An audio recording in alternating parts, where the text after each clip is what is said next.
The question today is, will Waltrip do it again? And you'll know the answer on Superstation WTBS with our live flag-to-flag coverage. Consider this, Cale Yarborough. It sounds so easy. Allison has to finish 13th or better, and he's won the championship as we watch Darrell Waltrip, the pole sitter, rolling out. He only has to finish 13th or better, and the last 3 times Bobby Allison has been at the Riverside International Raceway, he has finished 22nd, 16th, and 27th. Well, it's not easy to finish 13th on a place like Riverside, Ken. This is a tough racetrack to run. Not only can you get in trouble yourself, but other cars can have problems and spin out in front of you, and just all kind of different things can happen here. So Bobby has really got to drive a smart race today if he's going to win this championship today. Live flag-to-flag coverage on Superstation WTBS. The shootout to decide the Winston Cup for 1983. And there you see the front row. Car number 11, Waltrip, the defending champion, trails by 64 points going into this race. There's only one thing he can do today, Cale, and that's go for it. That's the only thing he can do, Ken. He has nothing to lose. He's got to lead every lap he can possibly lead to get those 5 points. He's got to win the race if he can possibly win it, and hope something happens to Bobby. I've been here, Ken. I've been in both spots. I know there's pressure on Darrell, there's pressure on Bobby, and both of them have got their work cut out for them today. Darrell Waltrip is attempting to do what only one other man in history has ever done: win the Winston Cup 3 successive years. That man, Cale Yarborough. And it is a lot of pressure, and it brought you to the point, Cale, where you elected not to run as many races, hence you are not here today on the track. Well, it sure did, Ken. You know, we ran for the championship for year after year after year, and I won 3 in a row, and the pressure of this championship, I know what each one of these guys are going through. You can say there's not much pressure, but the pressure has been on them all year long to win this championship, so it's not very easy. I know what both of them are going through. NASCAR and track people here have done a remarkable job of getting this track back in condition for this race today.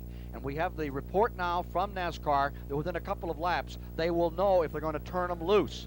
The track has dried out well. Here you see the starting front row. Ricky Rudd, who won here in June in the Budweiser race, starts on the outside of the front row. Waltrip, of course, is on the pole, and he must make up 64 points. As we look at the rest of the starting grid, Terry Labonte, who crashed here so savagely a year ago in this race. There's Allison.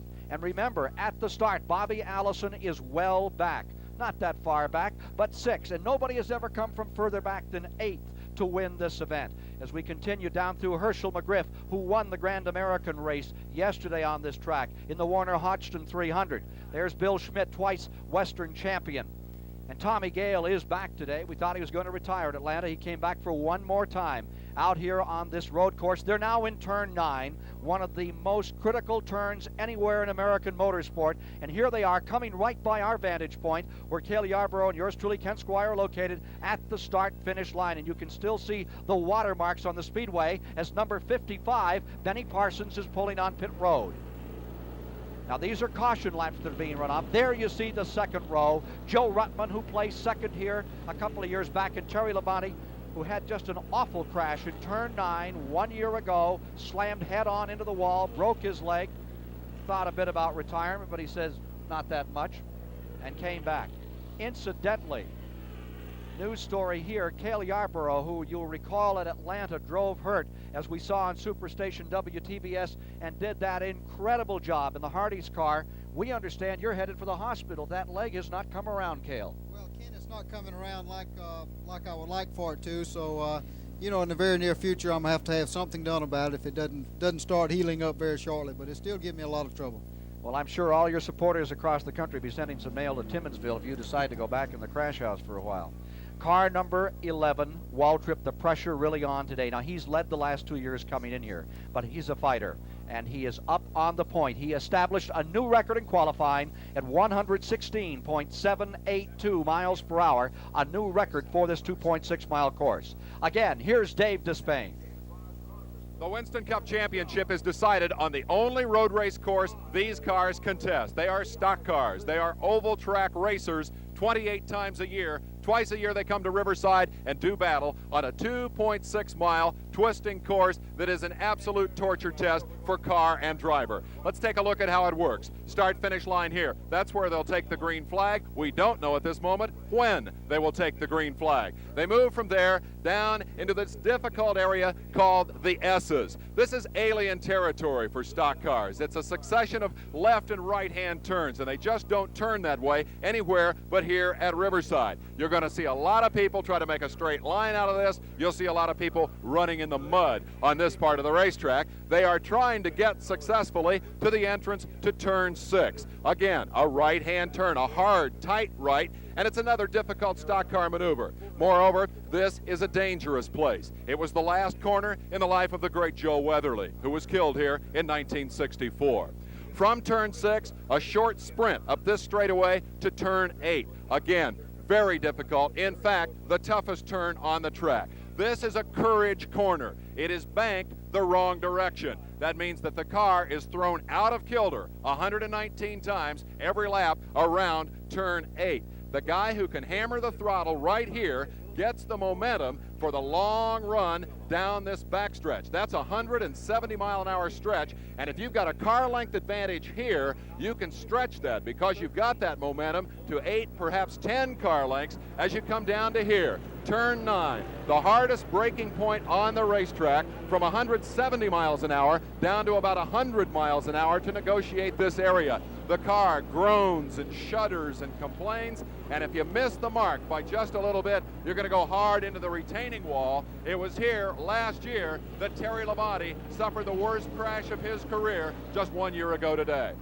Around turn 9 to start finish, our STP Pit Communications Center is located right here on this side of the track, high above Riverside International Raceway, anchor booth, and our post today for our Ken Squire and Cale Yarborough. The word is that in 2 laps they will turn them loose, that in 2 laps the Winston Western 500 will see a green flag, and we will be underway in the deciding race in this $10 million tour. There you see Ricky Rudd pull up alongside, out of turn 6, headed down toward turn 8. 2 of the cars in this race have onboard live cameras to give you the grip and the feel, and you're riding with a man who is going to start well back, and what a ride he's going to give you. This is Tim Richmond's car, number 26. Richmond starting out back. He'll have to fight his way up through the field. Richmond had qualified second fastest, but he blew his engine on the first day, had problems with the car. And so now Richmond is relegated because he did not make the first day qualifying to the 26th starting position. And what a charge he's going to be making. The other camera live on board will be with car number 33, the Skoal Bandit.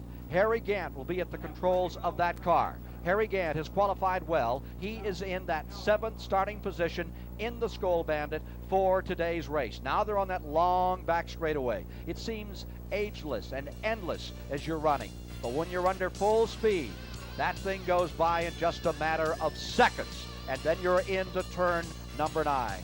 We'll be back for the start of the Winston Western 500 in a moment. Ladies and gentlemen, this is it. The race to decide the championship for 1983, live on Superstation WTBS. 42 starters all lined up. $275,000 at stake. A prestigious race to win and the national title here as well. Ricky Rudd in the number 3, the Piedmont Airlines car on the inside. And there is Darrell Waltrip sitting on the pole. Has to win, must win situation for the defending champion of NASCAR. Here they are into that sweeper. A savage, nasty turn. It was here just a few months back that Rolf Stolman lost his life in a Porsche car. Here they are out of turn number 9, coming down for the green flag. Harold Kinder has it in hand. And now Jerry Long of R.J. Reynolds drops the green flag, and we are underway. On the break, Brutman in a 3rd. Brutman loves this track. You must stay on the asphalt. If you get off, it will trap you like quicksand today. Field is away. Number 11, Waltrip in front. Rudd from the outside in 2nd position. And you're with Tim Richmond as he comes out of 25th position, snarling, grinding, fighting his way. He's just gone by Morgan Shepherd. He's up to 24th. He's going after Donnie Allison in the number 88. You're live in Tim Richmond's car as he hurdles up into turn 6. Meanwhile, the leaders are approaching turn 8. Waltrip in front. In the second position, right behind him comes Ricky Rudd. And now in third is Ruttman. And in fourth is Labonte. Down they go in the back straightaway. Coming to full speed, Waltrip in the lead, up to 170, 175 miles per hour, and then into that turn where you just don't want to let go. You just have to just ease that car, and now you're back once again with our live onboard camera.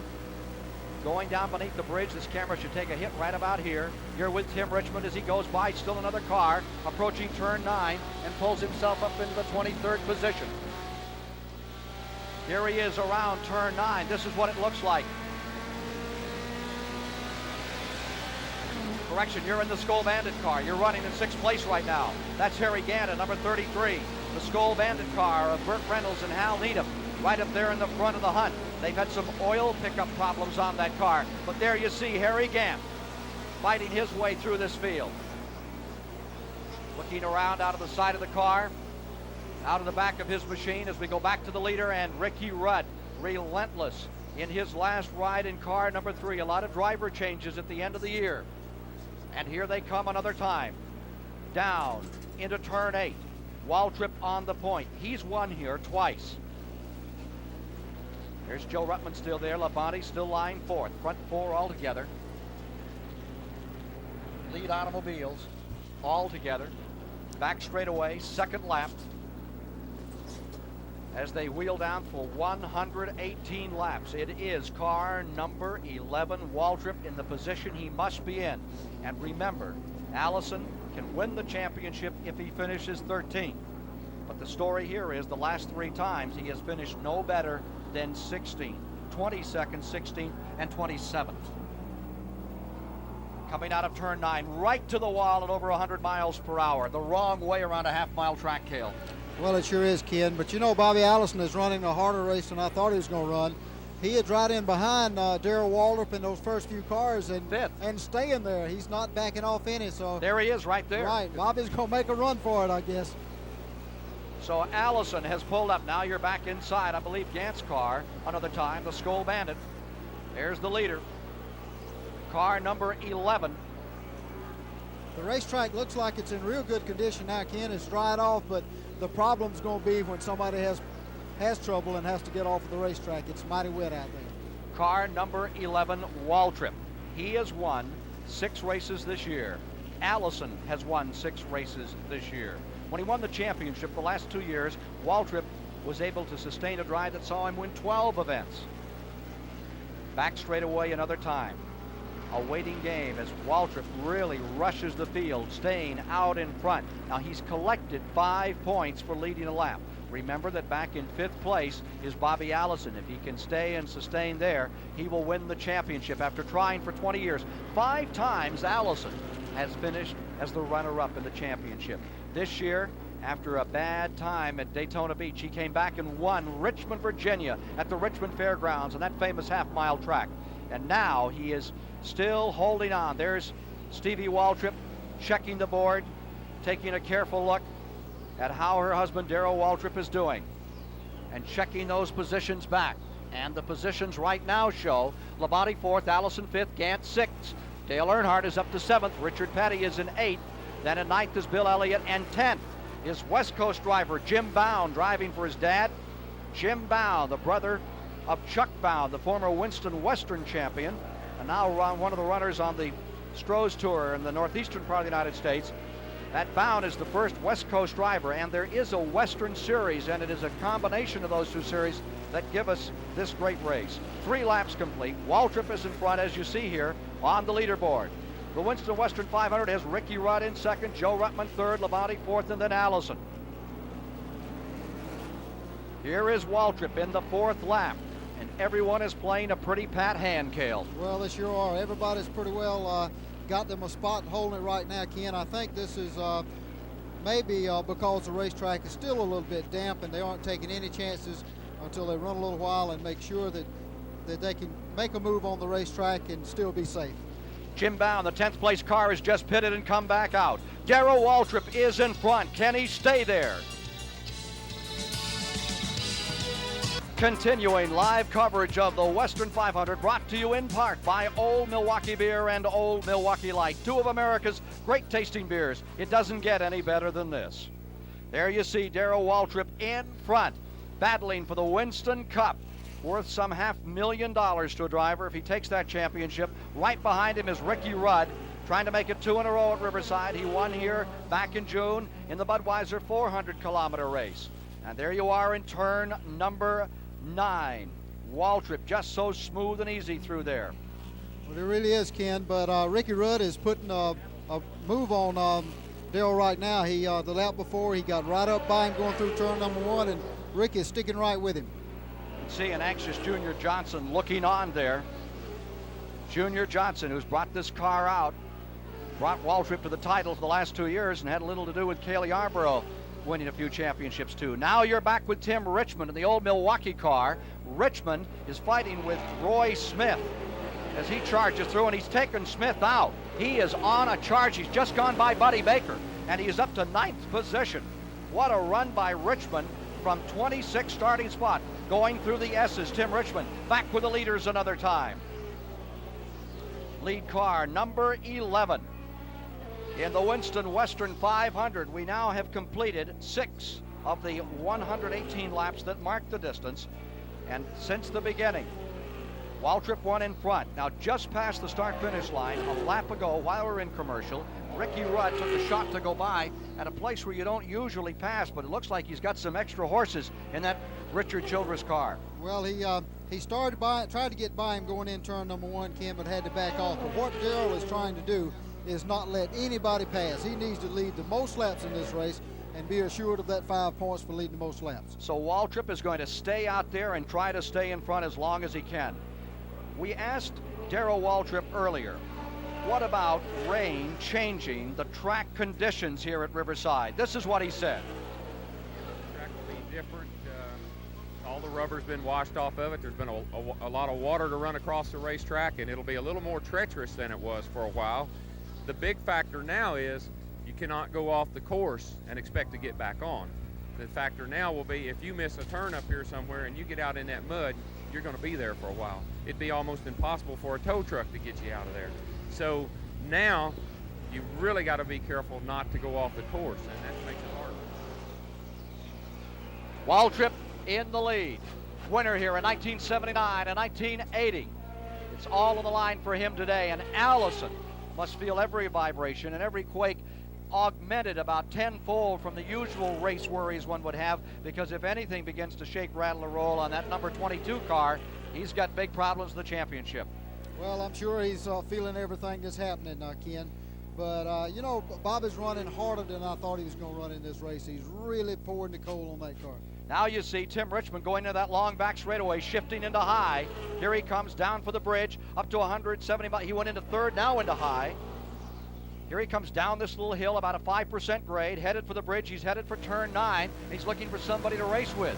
I believe the man directly in front of him now is Bill Elliott, and Elliott has him covered by about 3 seconds. Here he comes into turn 9. Describe that feeling for us, Cale. Well, that's a tough turn, Ken. You come down that internet turn, you know, it faces you at about 170 miles an hour, and you know you got to back off and get through that corner. You're back with the Skull Bandit. Harry Gant, the Hal Needham Burt Reynolds car. The number 33 of Gant is currently in 6th position. Bobby Allison is in 5th. And right behind him comes Harry Gant, and you can be sure that Harry wants to win today. They've had just an awful season. Well, they sure have. That Skull Bandit crew has worked awful hard. They've just had a lot of bad luck, Ken. This is one of the better teams on the circuit. Certainly is. They've just had a lot of bad luck, but Harry Gant has done a good job with that Skull Bandit car this year, and Harry's a good road racer too, so you can keep your eye on him today. Travis Carter crew. Here's a report from the STP Pit Center. Here's Dave Despain. From the STP Pit Communication Center, let's bring you up to date on a couple of stories. Benny Parsons, scheduled to start 5th, problem with the engine, started dead last. He's come through the field and is now running 18th. Tires are a big story. Jim Bound has had a flat. Kyle Petty has had a flat. Tires cost Bobby Allison the championship here last year. Allison stripped a lug nut on a pit stop, couldn't get the tire off, had to go out and run that tire until it blew, and that cost him the title. Now, as we work on lap 10 of this race, we have a report of an unscheduled pit stop coming. The leader is coming to the pits. The leader is coming to the pits. Let's try to get a further report on that. And it's not the leader, of course. It is Allison who's come in. From Dave Despain's vantage point, he couldn't see him pulling out of pit road. Number 22, Allison, the 5th place car, is in, and they're changing rubber and sending him back out, and he's falling back in the field.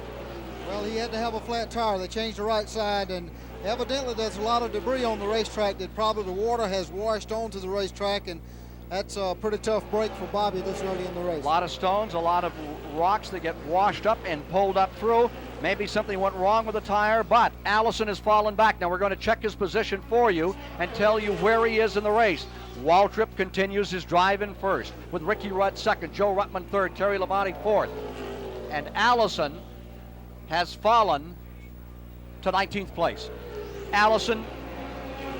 Bobby Allison is back in the 19th position at this time. Now that would put him out of it. Let's go to Jim Roller.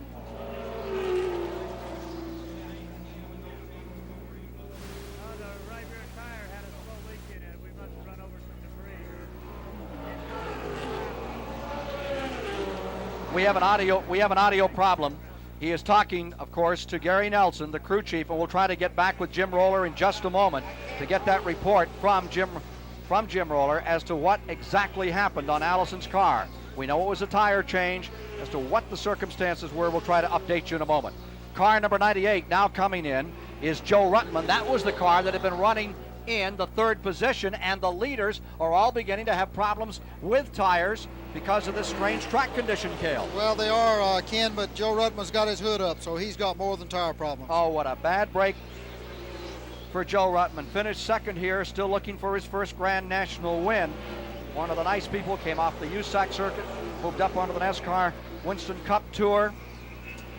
Bad break for him. And there are the leaders. I wonder if those early stops by Ruttman and by Allison are harbingers of things to come for all of them out here today. Well, it could be, Ken, but Ricky Rudd is hanging right in there with Waltrip, and Waltrip is still trying to lead every possible lap that he can. Labonte now goes to 3rd. Gant moves to 4th. Up to 5th moves Earnhardt. Into 6th goes Petty. Into 7th, Elliott. And from 26 has come Tim Richmond, and he is dramatically closing. Richmond trying to close it up on Bill Elliott. The interval stays about 3 seconds between them. There are the leaders. And there is Richmond, and you can see up in front of it, there's a lap car in between. Bill Elliott, who he's focusing on in the Ford Thunderbird. And here's Harry Gant. And Harry Gant is right up behind the car of Terry Labonte. That's Labonte running directly in front of the Skull Bandit. Richard Petty is in. Another of the leaders having tire problems here. The 6th place car, the 1969 and 72 winner of the event, Richard Petty, 7-time national champion, in for an unscheduled stop, and he's back on the track. Cale, what do you think? It's got to be debris on the racetrack, Ken. You know, there are a lot of valleys in this racetrack, and when it rains here and the water just flows over the racetrack a lot of places, and evidently there's rocks and just all kind of debris on the racetrack. Bobby Allison is in another time. He will fall further back in this incredible development as you watch it live on Superstation WTBS from Riverside, California. The grand finale to the $10 million tour. Here comes Allison out. Let's go to Dave Despain. Just 2 laps into this 119-mile battle. Bobby Allison, just 12 laps in. Bobby Allison has been in twice. Let's find out what's going on the car that started in 6th place. Jerry Garrett, you've been in the Allison pits. Well, Dave, Gary Nelson, Allison's crew chief, said the first pit stop was for a slow leak in the right rear tire. Now, since then he's come in again, he's got a vibration problem they're trying to track down.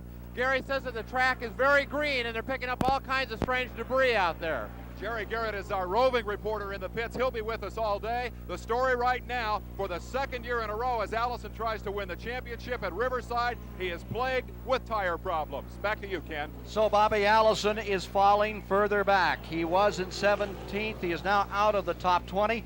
Joe Ruttman is back on the track, but running with a sour engine, very slowly by us this time. Leader coming by as we have completed 12 laps, 107 remaining. The leader remains. Car number 11. Is Waltrip going to do it? Is he going to win his 3rd championship? Remember, he must win, and in one of the circumstances, Allison has to be 13th or worse in the field. So far, nothing amiss on that car that continues to lead. Darrell Waltrip, twice a winner, trying to win it for the third time and the most important time in his career. The Winston Western 500 will continue on Superstation WTBS. At Riverside International Raceway, just the most remarkable circumstances. Bobby Allison has had to pit twice in the early going. There you're watching the battle further back for third spot. 44 Labonte is in third. Harry Gant is in fourth, and directly behind him as they head for turn 8 is the car number 15, the Bud Moore car. There you see it up to turn 8. There's the 44, the 33, and the 15, and they are fighting for 3, 4, and 5 on the field. There's the third place car, Terry Labonte. Right behind him comes the Skull Bandit with Harry Gant, and then comes that Bud Moore Ford Thunderbird, which has gone to victory twice this season. Terry Labonte carrying those red and white colors for the final time. Goes down under the bridge and into turn 9. Ken, there are a lot of final things happening today. A lot of history is going to be made here today. Richard Petty is running his last time for Petty Enterprises, and Terry Labonte will be changing sponsors. A lot of different things are going to be happening. Second place car comes on pit road. Car number 3, Ricky Rudd, running in second place, has just pulled in, and here's Harry Gant chasing car number 44 down across the line, and they go back into turn number 1. You're with the Bandit, Harry Gant, and you see that red car in front of him as they go into the S's. Whoa, off on the right side, coming back into the left side of the track. Here is car number 3. Got to be another tire problem. Another tire problem. That is the second place car, but the leader thus far has nary been plagued by anything. He just stays out there and continues to keep running. Now there's car number 3, just pitted and has come back out. We have 2 cars out. Jimmy Insolo has retired from the race, and 2-time Western champion Bill Schmidt. We saw him running very slowly in his car number 73. Those green and white colors have been retired. There's the number 11, there your leader. And that is Darrell Waltrip, who stays up in front. Waltrip with the lead. In that second spot now, Terry Labonte, and in third is Harry Gant. Ricky Rudd falling back, having pitted. Ricky Rudd has fallen back. Terry Labonte goes up into second. Harry Gant goes to third. Dale Earnhardt is in fourth. Bill Elliott is in fifth, and Tim Richmond is in sixth, with Roy Smith in the 7th position, Benny Parsons in 8th, and Buddy Baker in 9th. Ken, Benny Parsons has moved up through the field real good too. He started absolutely last in that Copenhagen car, and he's really coming on strong. Bobby Allison has his work cut out. The latest report was that he was running in the 27th position. He's got a lot of running to do. He needs a 13th or better. Of course, the attrition will help him some. That'll continue to build it up here. Waltrip has already collected 5 points for leading a lap, and there's another bonus of 5 points if he leads the most laps. Those are the only bonuses given. Number 55, Benny Parsons, he is just pitted. Benny Parsons, another factor here in this race, had pitted early, and he is in a second time. Laps, well, we're showing 16 laps complete here today in the Winston Western 500, coming to you from Riverside, California, live on Superstation WTBS, watching car number 11, Waltrip, continue to reel off lap after lap with seemingly no problem on the car. Number 11, there is Waltrip out of turn 9, moving in on some back markers as he comes to the stripe. He's about to lap J.D. McDuffie. He moves up on Bill Bound as well in the 93. As the skirmish continues to decide who will win the Winston Cup this year. It'll be given at the Waldorf Astoria in New York, a couple of weeks away. It has been Darrell Waltrip the last 2 years the recipient.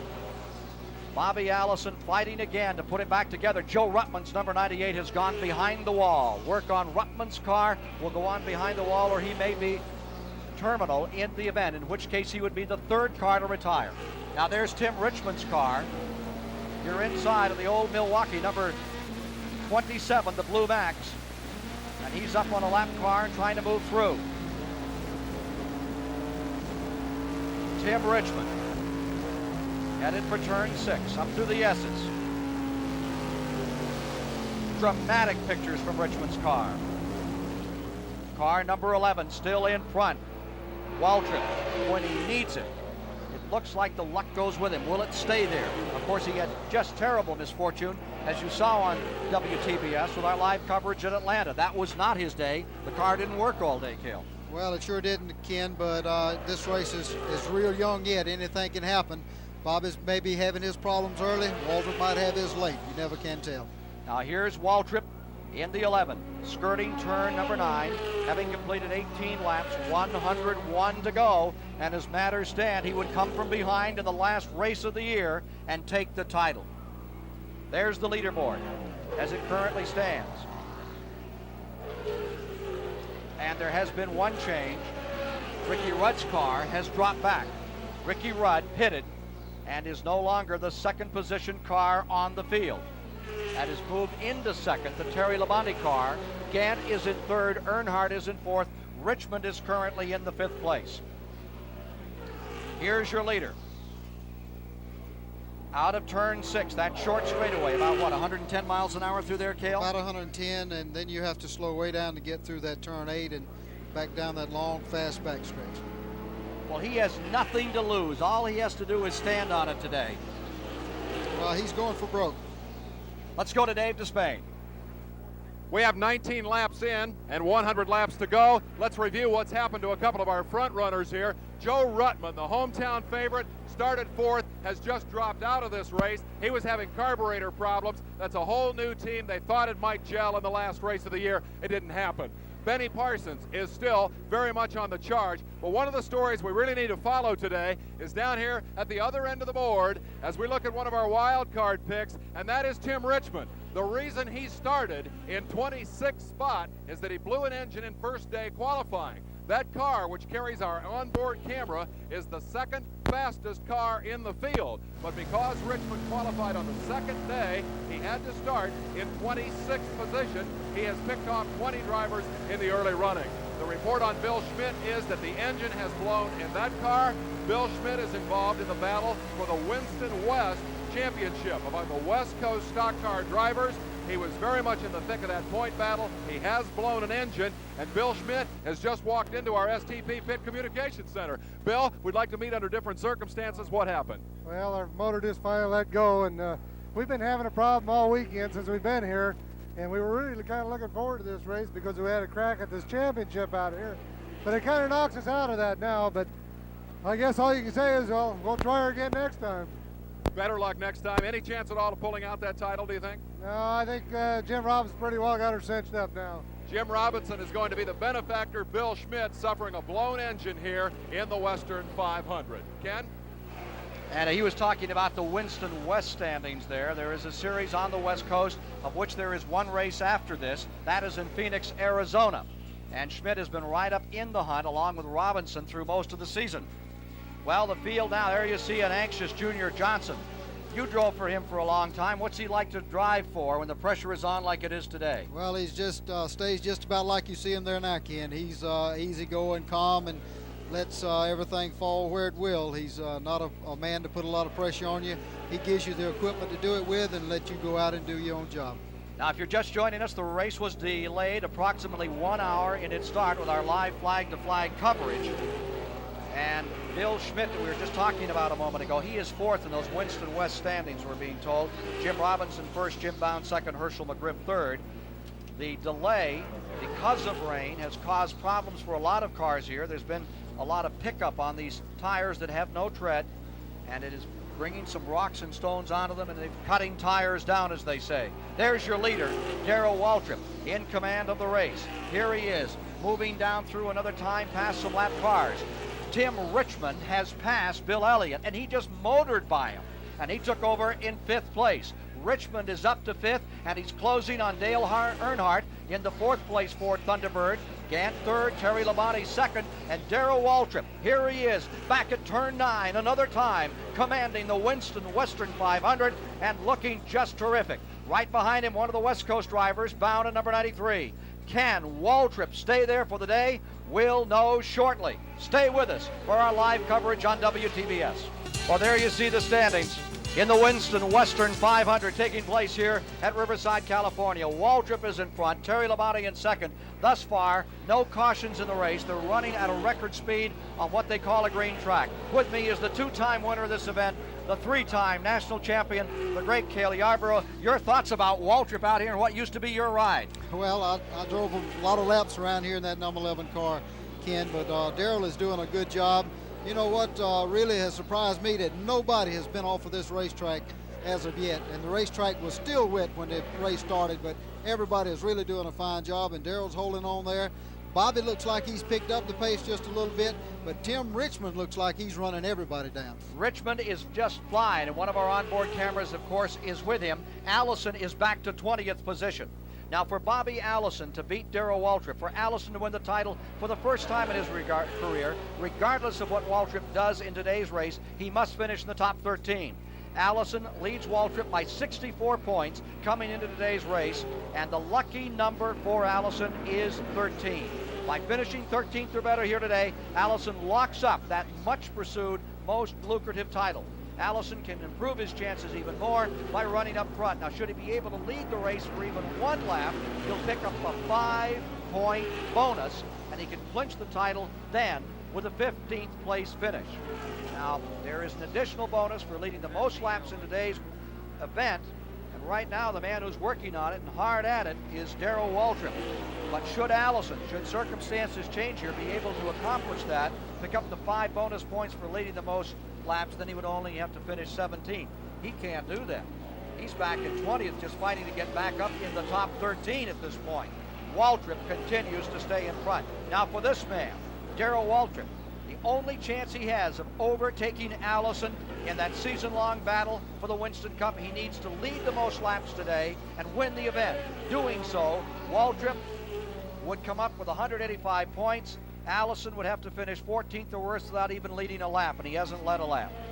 Now, should such a 14th place finish happen for Allison, he would earn 121 points to tie Waltrip.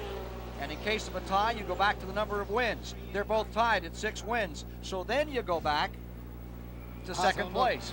I don't know where you go from there, Ken. It's complicated. Second place, Cale, and Waltrip would win it because he has 8 second places and Bobby only has 5. I don't feel like it's going to be determined that way today anyway. I feel like that something has got to happen in this race to either Darrell's going to win it or Bobby's going to win it. I don't believe it's going to be any time. 24 laps are complete, and the point that Cale Yarborough made, don't you, about the fact that everybody has run well. We've had Insolo, Bill Schmidt, Joe Ruttman is now reported as out of the race, and Johnny Krebs is out. The story here is that everyone is being very careful, very conservative, although they're running just as fast as they dare. Well, they sure are, Ken. Nobody, to my knowledge, has even been off of the racetrack, and you know it's hard to believe that we've run this many laps with no incidents whatsoever. Bobby Allison is closing up on car number 2, Morgan Shepherd. He is pulling up on Shepherd. Shepherd has been in for a while. Here's Tim Richmond. Now that you're riding right now with Tim Richmond, the 5th place car, and he's headhunting. He's looking for Dale Earnhardt. Earnhardt's won 2 races this year. And Earnhardt is up there lurking about 4 seconds in front of Tim Richmond. He is coming, the old Milwaukee car, from 26th spot. Now look at him go through that corner. He is a wild man. A lot of people say that he is the next Cale Yarborough, that he is the kind of driver who you in your early years, nothing would stop you. You'd go through anything to take a race. Well, he's doing a good job. Tim gets around this racetrack very well. There are a lot of good road racers out here, and Tim is doing a fantastic job today. He's coming up strong, and he's going to be a contender before the day's over. Donnie Allison is about to be lapped in the 88 car by Darrell Waltrip. There you see the Jim-bound car, the 93 car. They're in the back straightaway. Here's Waltrip down on the inside, hustling, hurdling, 3,700 pounds of metal, full song down into turn 9.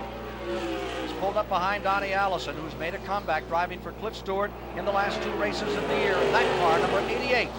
And there's Waltrip shooting down beneath him as he goes into turn number 9. He really wants to lead the most laps, doesn't he? Well, he sure does. That could mean the championship, and he's in a position to lead the most if nothing happens to him now. So he's not backing off any. He's going all out for that most laps led. Now you're with Harry Gant. You're in the Skull Bandit. That car is running in 3rd place at the present time. Waltrip first, Labonte second. You're with Harry Gant. And there he is. There you see Terry Labonte just in front of him in the red car. That's the battle for 2nd position.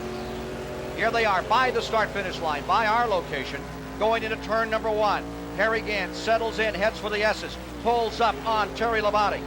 Incredible pictures as they rocket through, and you're watching it live today here on Superstation WTBS, back inside of the old Milwaukee car with Tim Richmond. And remember that Richmond is running in the 5th position, looking for Earnhardt. Meanwhile, late report from scoring, Bobby Allison up to 16th, the 1975 and 81 winner of this event. There were 2 races in 81 on this track, and he won them both. Allison is up to 16th. There's the leader, Waltrip, having no problems, floating, cruising. When you look good, is that old country song line, when you're hot, and right now that number 11 couldn't be running better. Right now he's red hot. Nobody's even around him. He's got the racetrack almost to himself, and he's just got it hung out there and just staying there. Now there's Bobby Allison. You're looking at car number 22, the white and red car, running in the 16th position. In front of him is Herschel McGriff as he tries to close in through there. Allison is moving up. He's trying to get back into it. You see Benny Parsons just in front of him. I believe that Benny just passed him back. They swapped Bobby back and Allison. forth. You've got a fight there, and Benny Parsons, who was just behind Allison, has just closed and taken the spot. That puts Allison back to 17th, moves Benny Parsons into 16th, Herschel McGriff 15th on the field. They're fighting out back in this race. Waltrip, Labonte, Gant are the front 3. There's Bobby Allison and Benny Parsons, the 1973 national champion. Benny Parsons, 1975 Daytona 500-mile winner, winner of 19 Grand National races. Here he is in the back straightaway. These very difficult turns and all this shifting. We asked Bobby Allison what part of the track that he liked most out here to run that car number 22 through. Well, probably the S's are quite different from anything else that we have. That, I guess, the shifting, what you do all the way around the racetrack, is different from what we normally do. So that kind of has my interest. Number 22, Bobby Allison, continuing to try to run this field back down. Allison floating around this track looking for car number 55. Benny Parsons just barely in front of him. Here they are, headed up through the S's into turn 6. Bouncing off those curbs. It would look like those curbs would just tear those cars apart. Well, it gets pretty rough on them, Ken. They're really little cement barriers there, and you run across them, and it really shakes the cars apart, and sometimes you do have problems. Gant, number 33 is in. Harry Gant, Skull Bandit in the pits. Now that's the car that is running in the 3rd position. The Skull Bandit is in. See him doing a little wiping job on the old windshield there. Yeah, they cleaned his windshield so we can see. Harris making a 4-tire change. This could be a regular pit stop. Indeed, it's that far up. We are now showing 28 laps complete. 28 laps down. That gets us 118 miles in, so that's when they should be pitting. And we ought to see Waltrip come in right off. Waltrip's got to be coming in shortly. 118 miles, that's a long ways on a fuel stop anyway. Now there's Allison. He's been getting better range out of that car all season long in that number 22 than anyone else on the tour, we believe. Let's see what he'll do with that. But the leaders should be getting ready to pit, and that would mean that Waltrip and Labonte will be coming in. Benny Parsons in that Copenhagen car is really stretching Bobby out now, so Benny's running real well. Jackson Brothers preparation, Johnny Hayes' car. And there's your leader, number 11, Waltrip. Can you believe it? That kind of story that's gone on and on for 3 years looks like it's going to be somewhat similar this year. Well, here is Allison now being shown out of it as they begin to make pit stops. As some of the leaders begin to make pit stops, here's Earnhardt coming in. This crowds the field up. It moves into 13th Parsons, into 14th Allison, so he's still a spot out.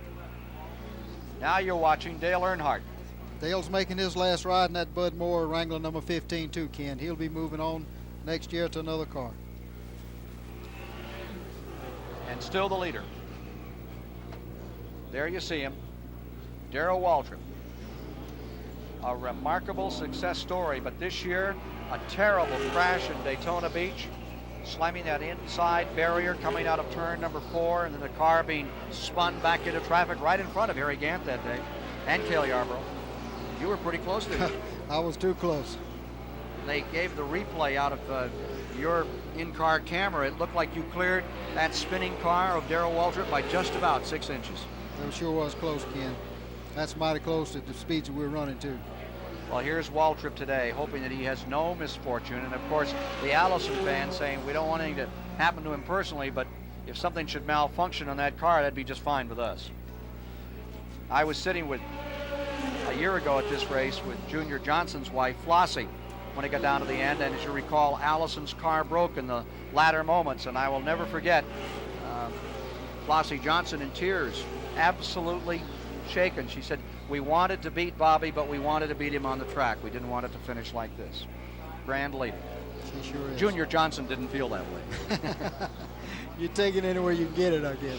Well, there's the leader, Waltrip, up into turn number 6. He has already picked up 5 points. Credit him with 5 points. 4, leading a lap. Now he is working on leading the most laps in the event, and he is doing a Methodist job of it at the present time.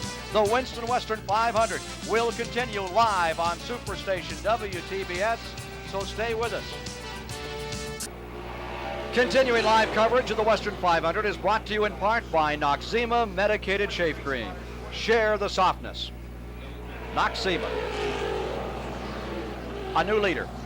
Beginning of regular pit stops here in the Winston Western 500, and there's 27 down the inside. Tim Richmond going for the lead. Tim Richmond passing Richard Petty in a battle for first place.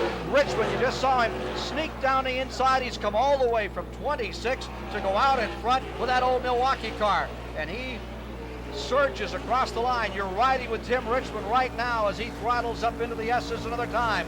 Richmond has just passed Richard Petty, and the reason is that the regular pit stops have begun. Waltrip has pitted. He has come back on the track. He is shown in third behind those 2 leaders who have yet to pit. You can hear that engine just soaring in car number 27. How many RPMs does that 27 turn out there, Cale? He's probably turning that thing. Oh, and he's into the wall. Tim Richmond's into the wall. Richmond sliding, trying to pick it up. Petty is retaking the lead. There goes Waltrip into second. Richmond falls to third. He got in that turn 6 just a little too hard, and he got away from him.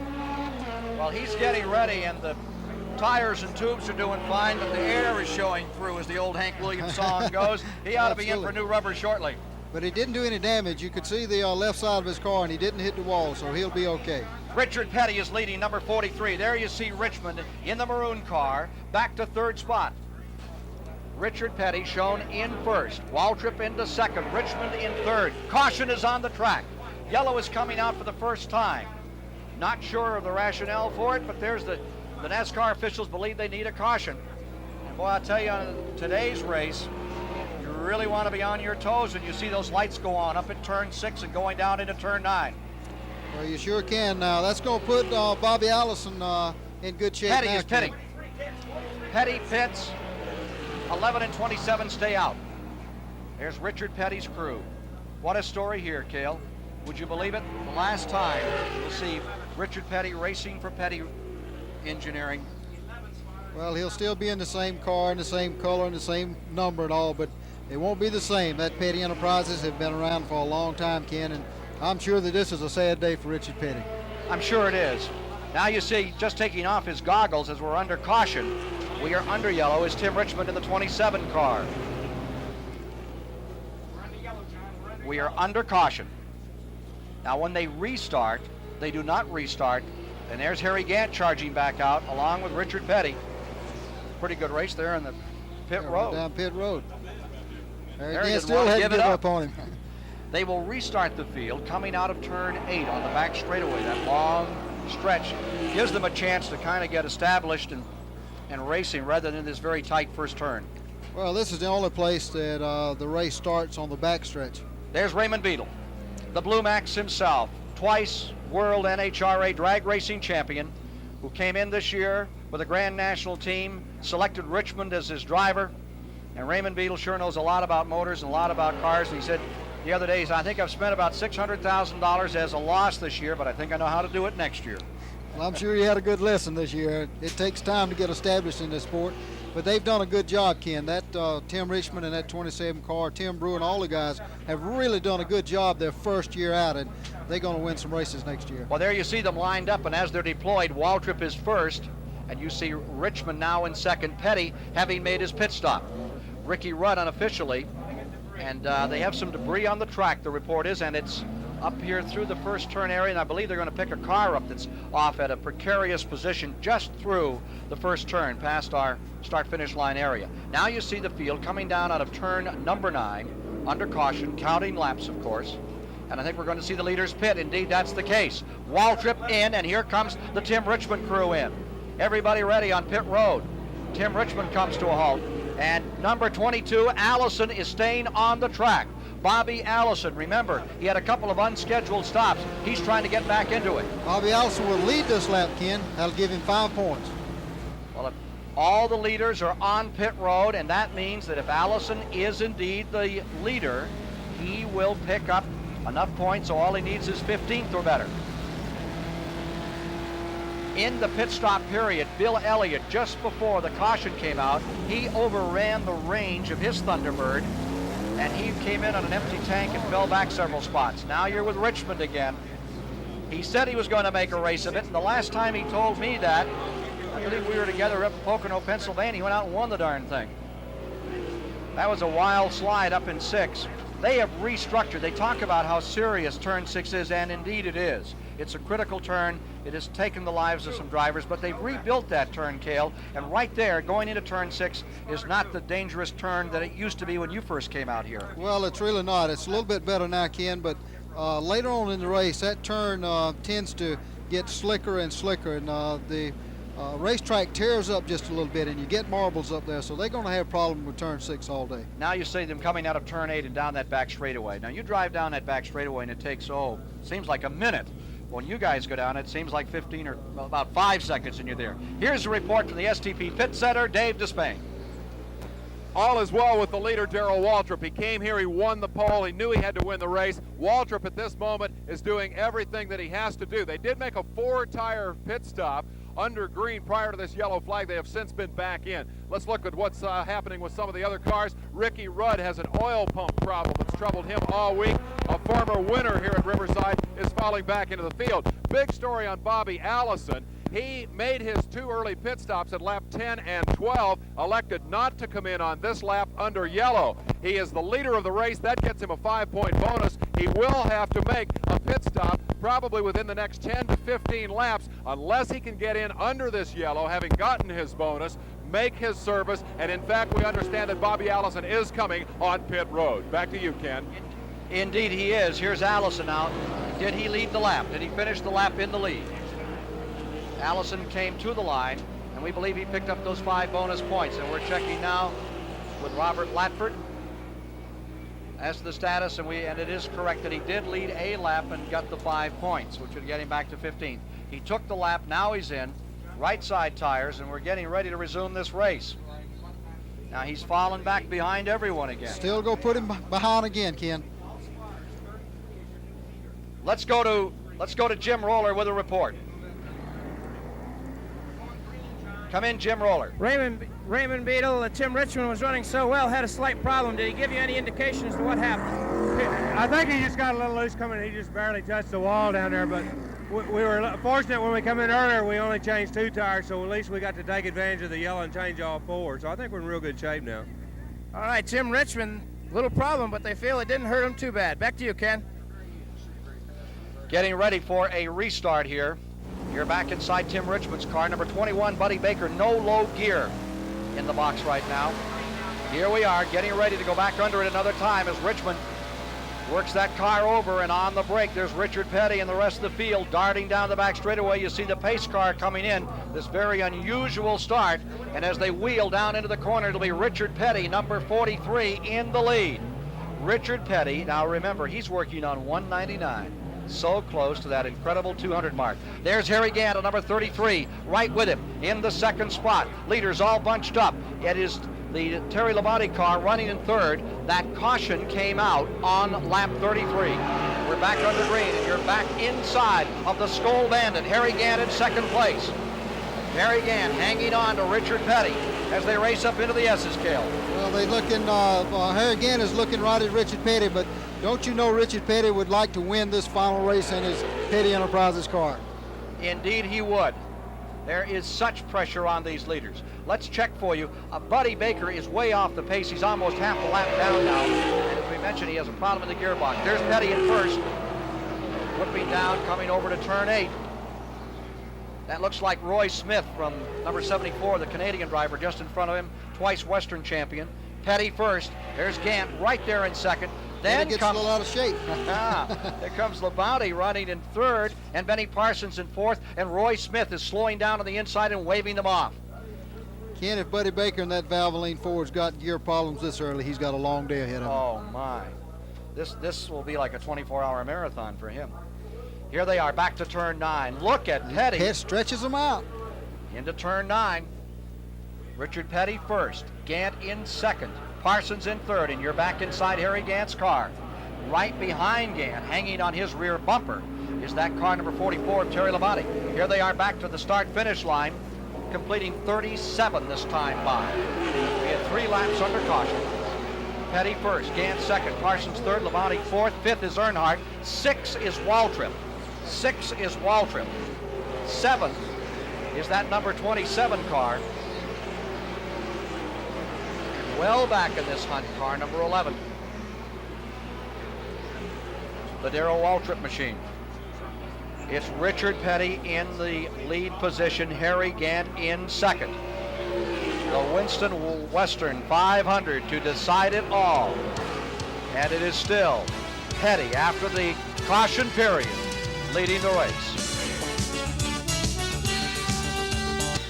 While the stories continue to develop, Richard Petty has popped out in front, and while we were away, Benny Parsons has just scooted into second place, relegating Harry Gant into the third position. Sad news for the Chameleon Sunglasses car, number 90, prepared by Junie Donlevy. His Ford, number 90, Richard Brooks, just expired in turn number 9. Blew the engine big. He is out, 6 car to retire. You're with Harry Gant, running in third place as he muscles that car around those corners. There you see him, approaching turn 6 up over the hill. There's Petty in first. There's your second place car, number 55, now Benny Parsons, who has never won this event. Petty, of course, won it twice, 1969 and 1972. Richard Petty, 198 wins, stays out in front. Benny Parsons in that Copenhagen car has really come on strong. He's given Petty a battle there for the lead, and you remember he started last in this race, so he's really doing a good job. Ken, we also understand that Darrell Waltrip may be having some shifting problems. Aha!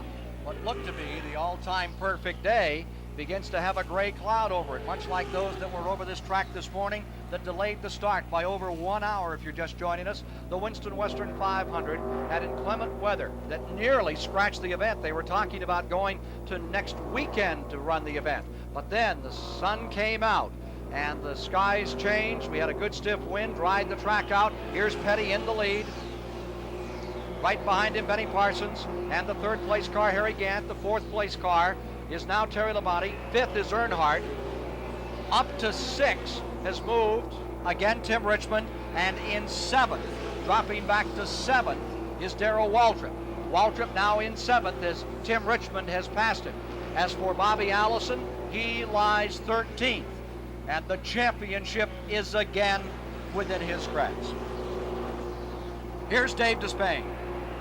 Here in the STP Pit Communications Center, let's review a couple of significant items. Darrell Waltrip did not have to make any chassis adjustments on his pit stop that he made under the yellow flag. Contrast that with 2 weeks ago here on TBS when you saw Waltrip flounder all day long with a car that simply wouldn't handle.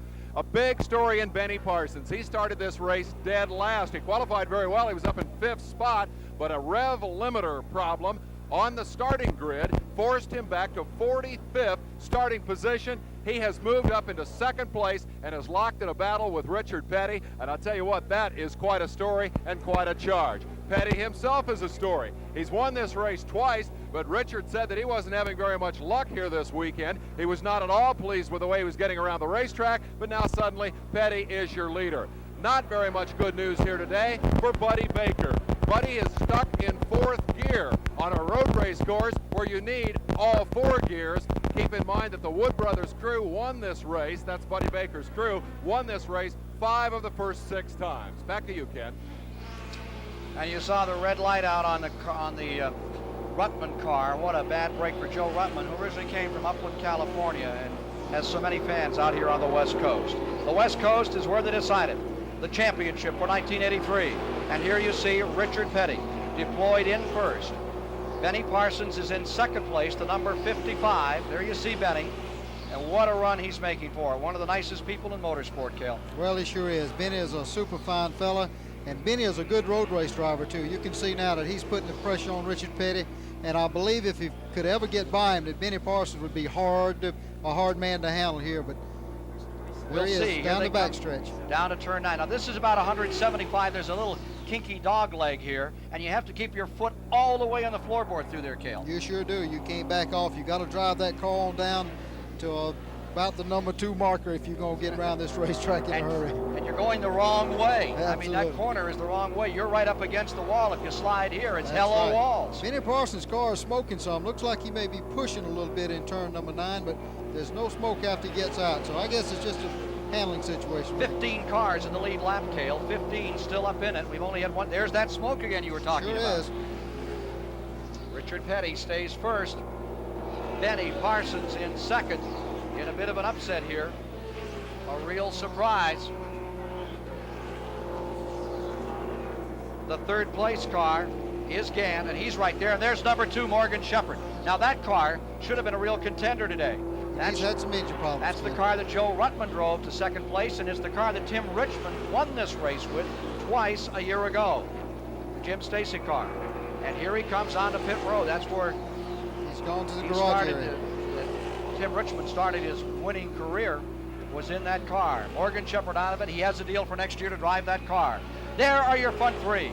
Petty is in first, Benny Parsons is in second, and Harry Gant lies third with Terry Labonte in fourth, Dale Earnhardt in fifth, and the big story continues to be where lies Darrell Waltrip. He's 7th, and Bobby Allison is in 12th in the race to decide it all, the Winston Western 500. We have a 3-car battle up front. It is Richard Petty carrying Hill's colors for that team for the final time. Right behind him, Benny Parsons in second. Harry Gant sustains in third. Let's go to Dave Despain.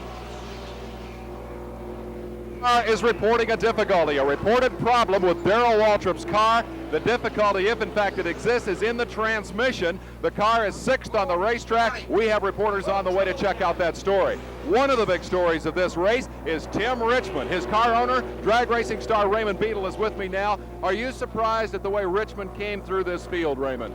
No, not really. Our car was consistently quicker all week. We were just unfortunate during qualifying. We broke a rod bolt, so we had to start yesterday. Our car was the quickest car yesterday, and I think the second quickest overall with our race setup. So today we've been the quickest car so far, so hopefully we'll finish first. Richmond's a charger, isn't he? Yeah, this is one of the tracks where he really seems to shine. We won both races here last year with Stacy's car, so maybe he can repeat. Richmond had problems in qualifying and blew a motor, but he's gone to the front. Drag racer Raymond Beadle, the car owner. Back to you, Ken. Some smoke just came out of car 44, Labonte, as he went down in turn 9, Cale. Well, he did, but he came in and made a pit stop and went right back out, so evidently he might have had a tire rubbing or something. We have 45 laps now complete. 189 miles have been covered. There are other 189 kilometers in this 500-kilometer event. And out in front, it remains Richard Petty's race. And there you see that second-place car hanging right in there, Benny Parsons. And he has now gone into the lead. Parsons has whipped around Richard Petty, and he has taken first place. At issue is Petty. Petty hasn't come around yet. At issue is Richard Petty, number 43. He has not come around. There is number 55. It is the new leader in the race. And Petty is coming very slowly under the bridge. There's the leader. Petty is limping down toward turn 9. There you see him really off the pace. Bill Elliott sweeping by, and Tommy Gale in the 64 car. There's Buddy Baker going by him. Richard Petty, who was the leader, we have a new leader. The new leader is car number 55. Parsons is first, and Harry Gant is in second. Dale Earnhardt goes to third. Tim Richmond is in fourth. Petty has a flat tire. Looks like a right front tire, but it changed to the left side. Evidently, he only has a flat tire, though. Well, let's hope he gets it all back together here. What a run he has made. This moves Darrell Waltrip into fifth. Bobby Allison now seventh. Allison back to seventh, Cale. Bobby's moving up. He knows he's got his work cut out for him, but Bobby looks like he's running a smooth race, and I think he knows that the race is still young, and he's still got a good chance of winning this championship. Indeed he does. It is still a young race, and as Cale points out, it's the oldest cliche in the world. Anything can happen, but it's certainly been proven out here over the first 45 laps, 46 laps now of competition. There's the new leader, Benny Parsons in car number 55, who has never won out here in this race that used to be held in January. It used to be the initial race of the year, and then they would go to Daytona. Now, of course, it's reversed, and they end the year here at Riverside. In those days, Ontario, California was the last race of the year. Kind of a crying shame to drive by these days and see Ontario with nothing there. Bobby Allison is running very slowly in turn 9. Here's the 55 car. There's the Skoal Bandit. And you're with Harry Gant. Right in front of him is Tim Richmond. And look at those two go at it. There's the 55, your leader, at turn 6, closing up on Buddy Arrington. Allison's Put him a lap headed to down. pits. Bobby Allison is pitting. The 22 car is in again. What's the story here? It's right side tires. What do you think, Cale? Absolutely flat tire. They aren't looking under the hood. They're just checking the tire, so he's had another flat tire. Maybe he's getting rid of all his bad luck early. And boy, it never comes easy for Bobby Allison, does it? Since 1966, when he took that little car, he built himself that number 2, that little Chevrolet, went up to May. There's 43 Petty in. Allison is back out. And 5 times Allison has run to the runner-up spot for the championship. It is the goal he wants. Meanwhile, Tim Richmond is just blasting through traffic. He's trying to close up on Dale Earnhardt. They are fighting for second position as we watch Petty coming out. Remember, Parsons is your leader. And we have a battle going on for the second position. Car number 15 and car number 27 are having a dandy scramble. And there you are, trying to look out the back of the car, because right behind him, directly behind him, is Harry Gant. Leader again. There's the 55, and now you are with car number 33. That is the Skoal Bandit, and he is right on the tail of the man who is currently running third overall, Tim Richmond. Back with the leader, 55. Parsons staying out in front. Benny Parsons having a dandy day in first spot. now Benny Parsons just put a lap on Richard Petty, Ken. And that puts him 1 lap down. Parsons in first, Earnhardt in second. Richmond third, Gant fourth, Waltrip fifth. After Bobby Allison's pit stop, he is 12th. And Allison is going to pit again.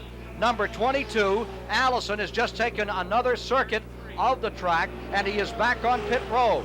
As we're watching Benny Parsons, now you see Allison. You're back in the Bobby Allison pits another time, live on Superstation WTBS. He's won this race 3 times, but more than ever, he needs to win it now. Cale, how about it? Well, evidently they changed the wrong tires on the car. He had a flat tire, I guess, and they... Whoa! Oh, Tim Out of Richmond control. really out of Richmond out of control 9. coming out. But Bobby's going back out now. Maybe he's got the right tires on this time. And there they go, up through that very difficult, very tricky, very subtle area of turn 1 into the S's now. Story here is that the Ford has come to second place. Dale Earnhardt in the 15 has meandered up into the second spot. Richmond is third, Gant is fourth, Waltrip is fifth.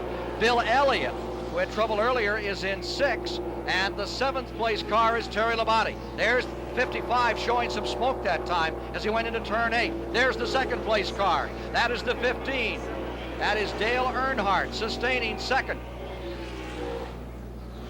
Right behind him comes Richmond, and Richmond's just throwing that car all over the racetrack, Cale. Well, he sure is. He's sticking right with Earnhardt there, and he's really driving that car hard. He wants to move on up and try to get a shot at that first place, I guess. Tim Richmond lying third. Harry Gant lies fourth. Back they go for turn 9. There's the second place car. Richmond in the 15. 15 Earnhardt. Richmond in the 27. Here they come, and what a fight that kid Richmond in 27 is making with Earnhardt. They have now completed 50 laps. 50 laps are complete. You're watching second place. 55 is up in front. This is the struggle for second. And 15 is Earnhardt, and 27 is Richmond in that confrontation. Then back and forth is Harry Gant. Fifth is Waltrip, waiting on a report on Bobby Allison's position after that second pit stop. Bobby Allison's position, trying to pick that up. And the leader continues to show some smoke in there, Cale. I believe that smoke's coming from somewhere else now, Ken. I don't believe it's tire smoke. Looks like it's coming underneath the car. You can see the smoke coming out underneath the car, so Benny Parsons won't be there long. March Air Force Base, which is next door here to the Riverside International Raceway, is saying there is the potential for another shower today. Boy, we've had everything. 55, there's Benny Parsons trying to hold on to the lead. And the smoke gets worse and worse. The second place car, a little further back, car number 15. Scooting under some cars is Dale Earnhardt, and Richmond lies with him, and Harry Gant in the Hal Needham car is having a heck of a day. Look at the smoke bellowing out from beneath car number 55. Parsons in the lead. Using up a lot of racetrack as he went by. Bobby Allison is a lap down. Allison shown 1 lap down at the present time. And scoring is giving us an update on positions. We'll give them to you in depth in a moment. Just throwing that car up through the S's goes Parsons. Ken, that's going to make a pretty interesting situation now. Bobby Allison being a lap down, he's going to have to run harder now and try to make that lap up, because he can't afford to be a lap down if he can help it. Indeed he can. Remember that Waltrip, Darrell Waltrip on our latest report, is in 5th position. Allison is in 14th, 1 lap down. He and Richard Petty. Petty is in 13th. Allison is in 14th. This coming with 51 laps complete. Parsons first, Earnhardt second, Richmond third, Gant is fourth, Waltrip fifth, Elliott sixth, Terry Labonte is seventh, Ron Bouchard eighth, Scott Miller, West Coast driver, is running in the 9th position, Herschel McGriff is 10th, Neil Bonnet is 11th, and Jim Robinson maintaining 12th. That's with 51 of the laps complete in the event. Distance to be covered today, 119 laps will make it. Parsons still smoldering, but still leading out here. 20 wins for Benny. And here's Harry Gant, still trucking for Hal Needham, who is here today watching the event. And the Skull Bandit is running in the 4th position. Up in front of him is Richmond in 3rd, Earnhardt in 2nd, and there's the leader. Puffs of smoke coming out from car number 55 in the lead. Richard Petty is a lap down. And we'll be back with more of the Winston Western 500 as Benny Parsons commandeers the event in a moment. With 54 of the 119 laps complete, Benny Parsons in the Johnny Hayes car is leading in the Winston Western 500. You can see the smoke just bellowing out from beneath the car as he comes back to the start-finish line another time. Parsons in the 1st position, Earnhardt 2nd, Richmond 3rd, Gant 4th, Darrell Waltrip is in 5th, and we may be able to get an updated report on Darrell Waltrip. Let's go down to the pit area, standing by at the STP Pit Center. Here's Dave Despain. The big story here, the lap board. 54 laps, that's the lap they're working. 60 laps will comprise an official race here in this scheduled 119 lapper, and that's important because large black clouds are moving toward this speedway. If it rains, they have to complete 60 laps for it to be a race. Now the story is this. Bobby Allison, working to get his lap back, is running in position right now to clinch the championship if the race is stopped at 60 or shortly thereafter, and his adversary, Darrell Waltrip, may have a problem. He was the pole sitter, he was the early leader. Jerry Garrett has been in the Waltrip pit and found out the story on that transmission. Jerry? Very little comment from Junior Johnson on this matter, Dave, but it appears that the transmission is making some ominous noises. They're just trying to baby the car. They're not going to push it like they did before and see if they can save it. So in other words, Waltrip is not charging. He's content to stay where he is trying to save the car. Allison has a very close eye on some dark clouds that are approaching this racetrack. Ken?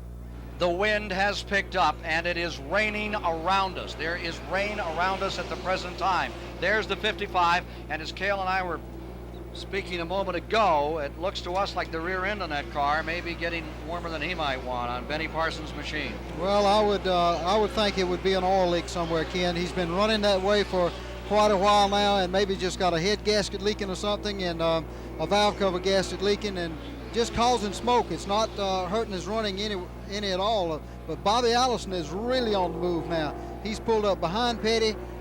He's going to try to get around Petty, and then if he can get back around Benny Parsons, that'll put him back in the same lap. Now, as you watch those three cars, remember Allison is 14th, and at 50 laps, Allison had led one lap, running in 14th position. That's worth 126 points. Waltrip has led 33 laps, is in 5th, worth 160 points. If the race were to end now, it would be Allison winning the championship by 34 points. Let's go to Jim Roller. Looks of concern on the faces of the crew of Benny Parsons, Copenhagen car number 55, Leo Jackson. A little bit of smoke coming out of that car. What's concerned about that? Yeah, what happened? Our rail limiter messed up on the parade lap, and we had to come in, and take it out. And we got all concerned about that and forgot to turn our coolers on. So basically what's happened, we turned our rear engine transmission up. We're really just praying for rain. Well, everybody's doing a rain dance down in the pit for car number 55. Back to you, Ken. So they're cooking the rear end on car number 55, and it's just about well done from the look on Leo Jackson's face. If it's rear end or transmission, Ken, with that much smoke coming out, it can't last much longer. Parsons stays in front. Now remember, 60 laps will make it the halfway distance, and at that position it is a official race if it should start to rain again. Now here's your leader, Parsons. Then comes the lap car behind him of Richard Petty, and the key car, 22, Allison, in that trio. Allison trying to get his lap back, get back on the lead lap. Remember, he's running in 14th position at this time. He's running right behind those two front runners. Earnhardt is second, Richmond is third, Gant is fourth, Darrell Waltrip is fifth, Bill Elliott sixth, Labonte seventh, Bouchard eighth, Scott Miller from the West Coast is ninth, and Herschel McGriff is 10th. Well, there's Benny, back once again, knocking on the door of turn number 9. Came out of the ARCA ranks where he was the champion back in 1968 and 69. Moved on to the Grand National Tour, was the division champion. Became the 6th driver to earn $1 million when he won the National 500 back in 1977. He's now earned over $2.5 million, and this is an excellent run. You know, the Skoll team, that U.S. Tobacco team, which that car is part of, is a big medical program, and they're really working with their drivers. They've taken a lot of weight off Benny, and he's been doing some new exercises, isometric programs to build himself up, and that may be part of it. I'm sure that the physicians would like to say so. Well, he's sure running like he's awful light right now, Ken. He has really opened the gap between himself and Richard Petty and Bobby Allison. He's gradually pulling away from him. It's hard for me to believe that a rear end or transmission would be smoking that much and he could still run that strong. I believe that oil or that smoke is coming from an oil leak somewhere. Well, they say the coolers were not turned on car number 55, and he may have got a little, as they say, head up out there. All right, Parsons stays in front. Now some 57 laps are in the record book here as the Winston Western 500 continues to unfurl at Riverside, California. We're live at Riverside International Raceway, scene of the Western 500. More news on Darrell Waltrip, who is trying to salvage the Grand National Championship here today. The car has transmission trouble. It is coming out of high gear. He's having to hold it in gear, and they're hoping, the crew from Junior Johnson, hoping for a long yellow so that they can try to help Waltrip, but they don't know what help they can give him at this point. With us in the STP Pit Communications Center is Jerry Long. He's the president and chief operating officer of the R.J. Reynolds Tobacco Company. You've got a lot of money, Jerry, riding on this championship, whoever wins it. What's it worth to Waltrip and Allison? Well, the difference between first place and second place is $50,000. The winner will get $150,000. So if Bobby wins today, he will make $150,000 first prize. Now, Darrell only got $75,000 for first last year, so it's a double win. So the difference is $50,000, and the second place car will get $100,000. And this is the primary position in the race between first and second. But we also have a terrific battle today between fourth and fifth, because Richard Petty is presently in fourth, 45 points ahead of Terry Labonte, and that's a difference right now of about $25,000. So it's very meaningful for those drivers. For most of the other drivers in the top 10, their positions are pretty well put in place right now, Dave. It's all part of a $500,000 payoff, $500,000 that will be paid off at the Waldorf Astoria in New York in a couple of weeks. Win, lose, or draw, they'll all be there to celebrate that. The story right now, Darrell Waltrip with transmission problems. The rain has moved out for the moment, but there are still black clouds threatening this racetrack. Let's go topside now to our anchor position, Ken Squire with Cale Yarborough. All right, 2 or 3 major developments. Allison has passed Petty. He is behind the leader, but now we've seen problems on another of the lead cars. Well, there's some smoke coming out of looked like Harry Gant's car a little bit when I saw him come by the last time. So evidently Harry's got some problems too. And we have a report there has been rain at turn 6. We're checking with Tom Curley, his spotter loop around the track. The latest word we had, Tom, was rain in turn 6. And is that still holding? And there still is a drizzle in turn 6. That very critical turn, which would go down, that is up on the east end of the speedway. We have gone halfway. Half of the race is in. Half of the race is in. Caution is coming on the track. We see a pace car moving out. Here's the leader, number 55, pitting. 55 is coming in. Bobby Allison is making up his lap, and Richard Petty is making up his lap. Now here comes number 15, and we have a car in big trouble here. That's J.D. McDuffie's number 70 off the course. Sanford, North Carolina campaigner J.D. McDuffie. That's too bad. And he had a bit of a fire. You can see him with a bottle. Worked on something under the hood. 55, Parsons on pit road. We had a sprinkle up in 6. Caution is out. It did not come out for the rain. It did come out for J.D. McDuffie in car number 70. Darrell Waltrip is in the pits now too. They look like they may be trying to fix that transmission. And you saw, as 55 came out, Earnhardt is in. Now 22, Allison just got his lap back. As you saw, 55 pit. And 43 also retrenched his forces here, and he has his lap back. And there is Waltrip. Anxious crew. Back on the attack. I don't really know of anything they could do to that transmission, Ken. You know, there's no way to get inside and work on a transmission. Harry Gant is limping down from beneath the bridge, the number 33 car, very slowly. The Skoal Bandit, the Hal Needham car. And there you are inside of him, and that's the one picture he did not want. Just barely moving. You can hear the sound, and there's almost no sound from inside the car as it idles in. What a bad break for that crew. More of that tough luck that Skoal Bandit crew has had all year, Ken. They have really had their share of the bad luck this year. Well, he's just crawling down. There's a consultation flag out on the 47 car. Here's Richard Petty in the pits.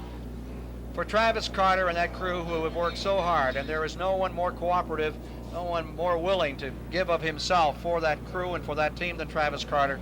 This has to be a heartbreaker. Harry Gant out of the race.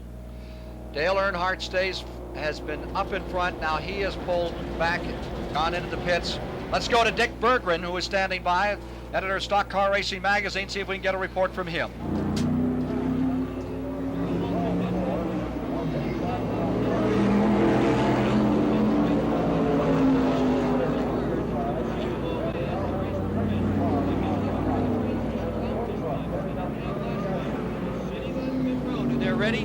have to change it, they can. Last year, the problem simply went away. This year, who knows? Dick Berggren down on pit road. We'll try to get an update on that report for you shortly. Attrition. Let me build that attrition board for you, and it's a sad one right now. Jimmy Insolo, Bill Schmidt, Joe Ruttman, Rick McRae, Esau, Brooks, Shepard, Smith, Jim Bound, Ricky Rudd, J.D. McDuffie, and now Harry Gant have fallen by the wayside in the last race of 1983. We'll be back with more in a moment.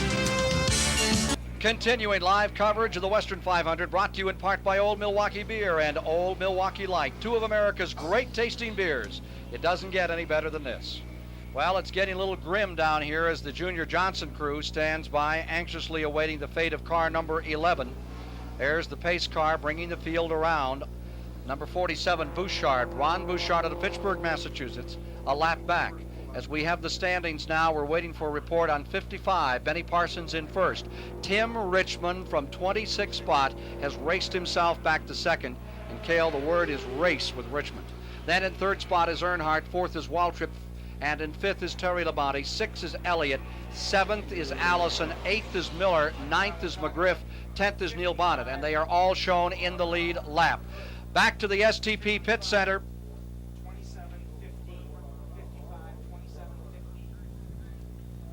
Center here.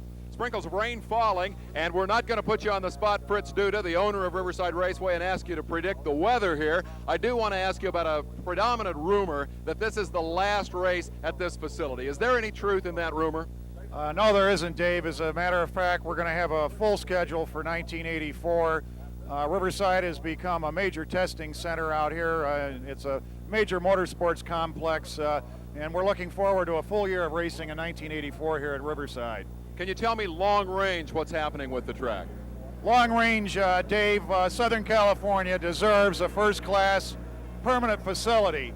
With all due respect to the street races and these other one-time events, we really don't believe that the future of motorsports in Southern California lies in a parking lot in Las Vegas or an annual block party in downtown Long Beach. We deserve something more than that. We do a lot of testing here. It's a big economic impact for the community of Riverside, for this Inland Empire area, all of Southern California.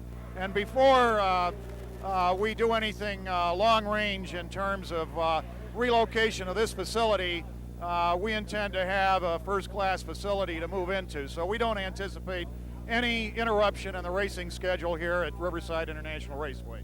That's Fritz Duda, the track owner, scotching the rumors that this is the last of the Western 500s here. Ken? Fritz Duda may be a bit of an enigma to a lot of folks, but he has been in racing for over 20 years. When the Motor Racing Network first went on the air, he was a turn announcer. He was an attorney down in Texas, but he knows a lot about the game and knows a lot about real estate. And when he says that they're going to keep it going out here, Cale, that's of interest. Well, he owns it. He can do what he wants to with it. And now that Ontario is closed, then there is a need for a super speedway in the far west. No question about that. Well, there's no question about it. The rumors that we'd heard out this weekend was that Riverside will stay in operation, but very shortly there will be an oval track built very nearby that we'll go to.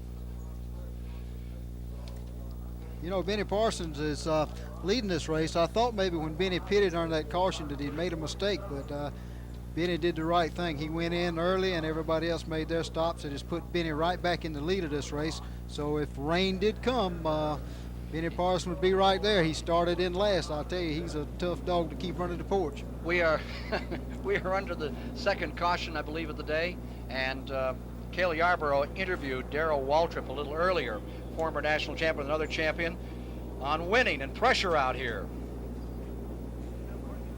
Got a piece on luck for you, Truck. See the light at the end of the tunnel. Oh. The obvious question is, how are you going to run this race?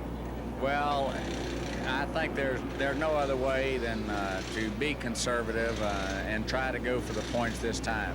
I don't know how I'm going to address that problem. I've never been faced with that exact problem before. And as you well know, I enjoy the racing. I love to race, and I love to go after it. But the big prize does look like it's within our reach this time, but we certainly have to do the right things to be able to get it. So I hope I can keep myself under control, and I know the guys have worked really hard trying to make the car as strong as possible. So I think that's pretty much the best answer I can give. Well, you know, I've been in both spots, and I know how you feel. I know that even though it would seem that the pressure is on Darrell, but I'm sure there's some pressure on you too, Bobby. Well, it really is. You can think all the little things that can go wrong, even right down to a mistake that I might make on my own part. After you win this championship, if you do, what are you going to do? Well, I have won a lot of major races, and that's a great feeling, but I think that the championship certainly would have to be a step above that. And I've even won some short ones that were great thrills, but I think that if we indeed are able to pull this thing off Sunday, it'll be a feeling one step above what I've felt, and I'll figure out something to holler. Well, I'm sure you will, and I can tell you from experience, it's a great feeling. Cale Yarborough with Bobby Allison about the pressure and about winning this championship. We are just back under green. We have a few spatters of rain on the window here at the start-finish line. Jamie D. McDuffie's car has been picked up after the second caution of the day. Only 2 thus far, and Benny Parsons made the right pit stop, and he stays in the front-running position. In the second spot now is Tim Richmond, and in third is Dale Earnhardt. That is the late report. That is the man we're all watching. Benny Parsons in car 55. Let's go to the STP Pit Center. Update from Dave Despain. Well, Harry Gant and the Skull Bandit gave us a pretty good show for a while, and particularly a good television show. Harry, the pictures were marvelous, but the engine wasn't up to it. Is that the story? Yeah, the engine let go there about, a few laps ago, so it had a little vibration, but I thought it would maybe last the race out. It ran, pretty good, but it broke coming across the bridge. It must have broke a rod or something. You handled yourself pretty well as a road racer out there. Aren't you more familiar with those left-hand ovals? Yeah, we're starting to get used to this. I think maybe one more time out here with some luck, I'll believe we can come here and win this thing if we never stay together. Harry Gant got to the front, actually led the race, then blew the motor. Let's go now to Dr. Dick Berggren on pit road.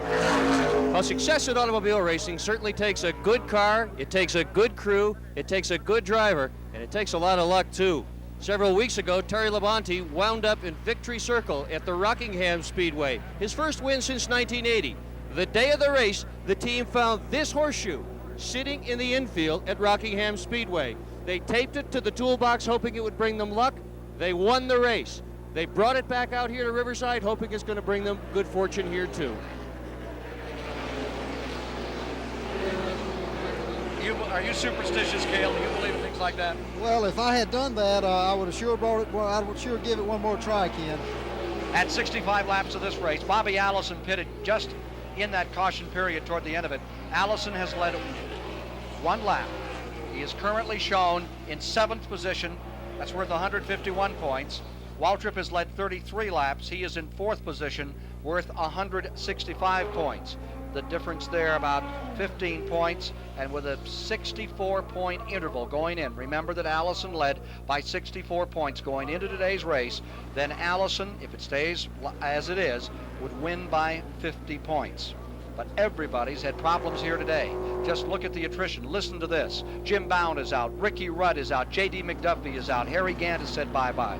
Roy Smith, Morgan Shepherd, Richard Brooks, Ron Esau, Rick McRae, Joe Ruttman, Bill Smith, and Jimmy Insolo have all fallen by the wayside. Tim Richmond has just gotten by Richard Petty, and he's in shot of Benny Parsons now, but Benny Parsons has really got that car under control. He is flying, and looks like the smoke's gone now, Ken, so I don't know what happened on that pit stop, but evidently they did something. There's Tim Richmond fighting that wheel inside now. Shaking and quaking around turn number 9 as he closes, comes across the start-finish line, goes down, looking out the back for just a moment. See where Dale Earnhardt is. He has some distance on Earnhardt. The man he has to be concerned about is this man, number 55, Benny Parsons, in front. And whatever the cooler problem was, blown engine on car number 91. Going away is the Coca-Cola car of Johnny Krebs out of Rockland, California. Krebs, number 91, says goodnight. And Krebs becomes the 13th retiree from the event. That one looked like it was terminal. They're standing around, but see smoke like that. Yeah, I believe he can call it a day. They're working on a... Yeah, they are. That may not be an engine. It could be he was getting some tire wear up against the fender well. On car number 91, John Krebs in an Oldsmobile. Johnny Krebs, car number 91, back out another time. Rockland, California. I believe he's a fireman up that way. There goes your leader, Ken, but Tim Richmond is running him down. He's coming on strong. We have another car pulling in, Scott Miller in number 51, who did his early racing in motocross and started out there. He's just pulled on pit road. He had qualified as the leading West Coast driver from the Winston West Series. He's pulled in. He's having some problems now. You can see Tim Richmond coming up in sight now, and he's gaining on the 55 Copenhagen car, Benny Parsons. 49 laps to go, 70 complete. And there's Tim Richmond in that second spot. You can't baby this place, Ken. If you're going to run hard here, you got to be mean to this racetrack to get around it. There's Tim Richmond getting ugly in car number 27. He has such a baby face. Here he is, out of turn number 8. Rookie of the year in Indianapolis back in 1980. Struggling to win this one. Has had to come from well back in the field, 26 at the start, and what a charge he gave us in the early going. Leader continues to be Parsons. Interval stands about half a second. 3/4 of a second now between this man, number 27, and the leader, Benny Parsons. Here they are, swooping into turn number 9. So pretty to watch, so dangerous to drive. And you're back with Tim Richmond fighting that wheel right on the very edge. A little bit of a glitch there as they come under the grandstand. Back comes Tim Richmond at number 27. There's the leader, Parsons. Looked like Parsons might have gained on him a little bit that lap. Hard to say. Look at Richmond just down to the dirt. He's turned that car every which way but loose here this afternoon.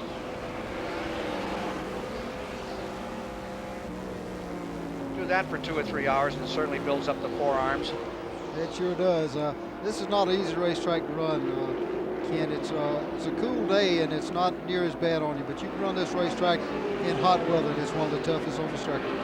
Really shuffles you around in that seat. You look like you're just about iron bound to that race car, but that's not the case at all. Still, Parsons in first and the 55 in second. Dale Earnhardt is third. Waltrip is fourth. Bobby Allison is in the 10th position. Here's a report from Dr. Dick Berggren. And I'm with Raymond Beadle, who is the car owner for Tim Richmond. Your guy is really flying out there, isn't he? Yeah, so far we've moved up real well. The rain will just hold off now. We had a real good pit stop a minute ago, so now with a little bit of luck we'll be all right. Have you got a special strategy for the rain, Raymond? Well, no, not really. We're just trying to stay out as long as we can, not make any unscheduled stops, which so far we've been looking good. In a situation like this where it's threatening weather, it's very intelligent to get to the lead and stay in the lead. You never know when it's going to start to rain. Pause the caution, possibly even the end of the race. So there's a very hard competition going on the racetrack right now. Bobby Allison is running in the 9th position. Darrell Waltrip is running in 4th in their battle for the championship. The overall winner, or leader rather, is car number 55. There's a long way to win it yet here in the Winston Western 500, coming to you live on WTBS from Riverside, California. 72 laps about to be completed and 47 remaining in the Winston Western 500, and the rain is a bit more intense here at the start-finish line. Spattering on the window here. You're inside of Tim Richmond's car as he throttles through turn number 9. Allison, Bobby Allison, has led 1 lap. He is currently in 9th. That's worth 143 points. Darrell Waltrip has led 33 laps. He is in 4th place, worth 165 points. The difference 22 points. Remember that. Waltrip was 64 points behind Allison going into today's race. And so if the race were to end at this moment, it would be Allison winning the national title by 42 points. Tim Richmond is reeling in the 55 car now, and he's running hard because he knows it's raining. Now it's raining pretty hard down the front stretch and then turns 9. So Benny's going to try to hold him off. Tim's going to try to get in the lead. So if this thing is rained out, they'll be the winner. Jim Robinson just blew an engine in car number 78. He's coming on pit road, smoldering here. Number 78. He is the current Winston West leader. He's won 5 races this year, but he's in big trouble right now and out of it. Back to the race for the lead. There is Parsons in first, Tim Richmond in second. Down they go into turn number 9. It is raining much harder now. Here they are in turn number 9. In this turn 9 area, they're getting a fair amount of weather. And as you come out of 9, you pitch it right to the wall, Cale. There's the second place car. Here they come, sliding out of the corner. You're with Richmond as he fights the wheel out of turn number 9. And he's picking Benny up a little bit more each lap. He is now to within 10 car lengths, and it could end within a lap or two here today. Hal Needham has just come by the booth. His car, of course, just went out. You're back with Richmond. You saw him bounce off that curb that time. Yeah, Tim is really, he's really putting all he's got into the effort to get around Benny Parsons, because he knows if it rains, he's got to be in the lead to win this race. There he is, right there, and he's pulling up. That's a tough place to pass there in that turn 6. They muscle each other, and Richmond is taking the lead. He threw it to the inside in turn 6, and Tim Richmond has got in front of Benny Parsons. Boy, he doesn't worry about the sheet metal out there. He sure didn't. That was a tough place to make a pass. Very seldom you pass there. Somebody better tell him you can't pass there, Cale. Here is Richmond now out in front. Tim Richmond in car number 27, sporting a brand new beard and a brand new position in this race. He is now leading after starting in 26. Parsons is there. I think Parsons would like to take it back and might have some other thoughts about this. You're in turn 9, down from 170 miles per hour. They are working in lap 73. Richmond now first, Parsons second. Waltrip is up to third. 9 cars are in the lead lap, and the 9th place car is Bobby Allison. He will win the championship if he can stay there. Tim Richmond out in front, still continuing to rain. Actually, I think it has let up a little here in the past 3 or 4 minutes. Tim Richmond out in front now by 10 car lengths. Tim Richmond won both races here a year ago. He's a favorite to win again. He discussed whether or not he felt he had an advantage. Well, I don't know if I have an edge. You know, equipment is an edge, and crews are an edge here, and talent is an edge. And everybody thinks that I've come from a road racing background, which really I haven't. I might have run 5 or 6 road races and road courses prior to coming to run with the Winston Cup Tour, and I'm mainly an oval guy, so I think we've just taken a liking to this racetrack, and being a little aggressive here doesn't hurt either if you can stand it. Being a little aggressive. Did you see that move in turn 6? Now that's the last time you're going to see that Pontiac Le Mans body on the 27. Change of sheet metal coming up in 1984. Now there's the new leaderboard. Tim Richmond now commands the Winston Western 500. And we could get a flag to bring this one down at any moment because of the weather conditions. Stand by.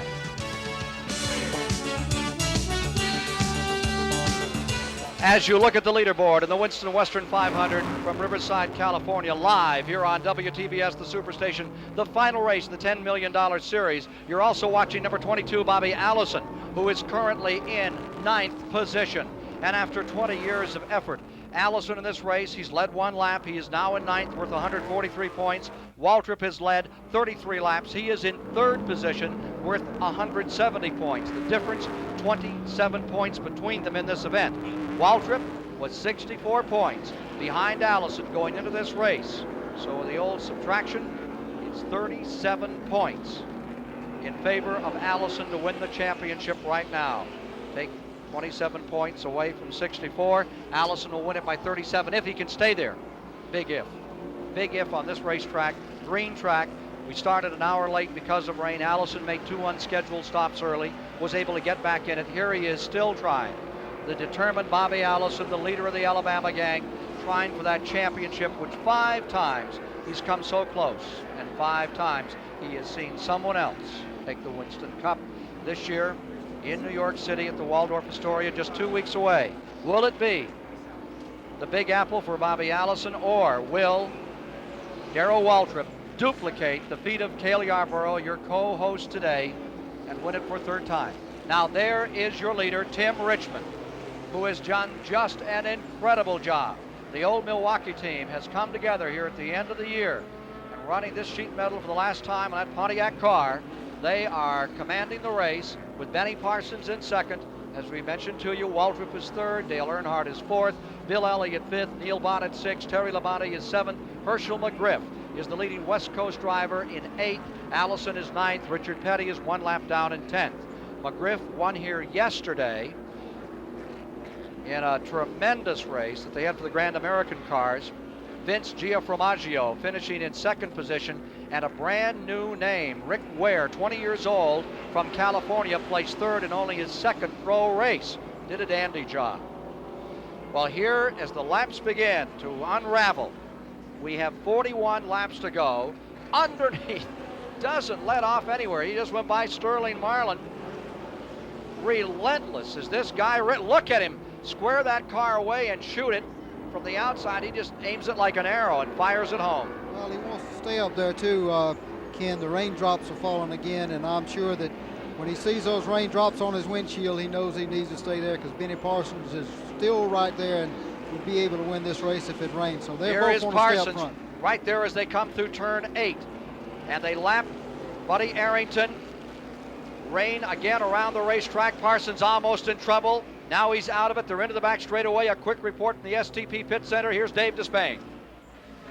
We are at lap 80 here in the STP Pit Communication Center. The last restart came on lap 67.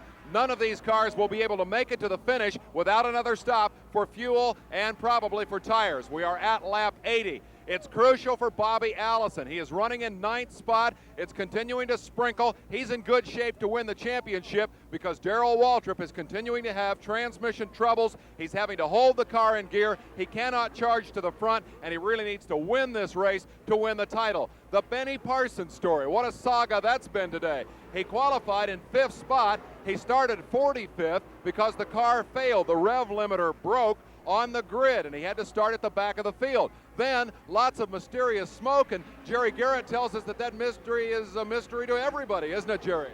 Well, the crew chief says that the car started to smoke. They didn't know why. It stopped smoking. They didn't know why it did that either.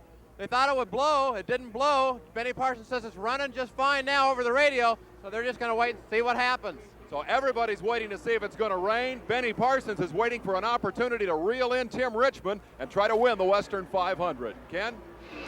2 more retirees. Sad to tell you that Ronnie Thomas, former Rookie of the Year, fellow from Christiansburg, Virginia, has just had trouble and he's gone out. 13th retiree, and Jim Robinson, you saw his engine blow as he came on pit road. In front is Richmond, holding on, trying to win his 4th Grand National race. And what a thunderer here he is. Here he leads by almost a second, Cale.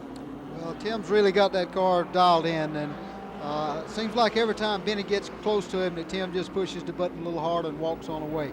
I think Tim knows that his car's working well, and all he needs to do is stay up front now. He's not punishing the car quite as much the last few laps. It doesn't look like as he had been in the previous laps, but Benny's still got him in sight, so anything can happen. Benny's car, if you can say it on a road course, looks a little loose at this point. The back end is slapping out here time after time in some of these more difficult corners. It is a little bit loose, but the smoke has stopped. I still believe Benny Parsons had an oil leak somewhere, and maybe a valve cover gasket or something, and it's just stopped.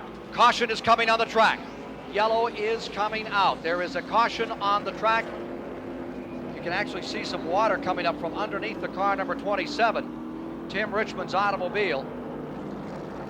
The pictures just remarkable from Richmond's car, and with this inclement weather and being next to the Air Force Base here, our helicopter, which picks those pictures up and brings them back to you today, has had some monumental problems.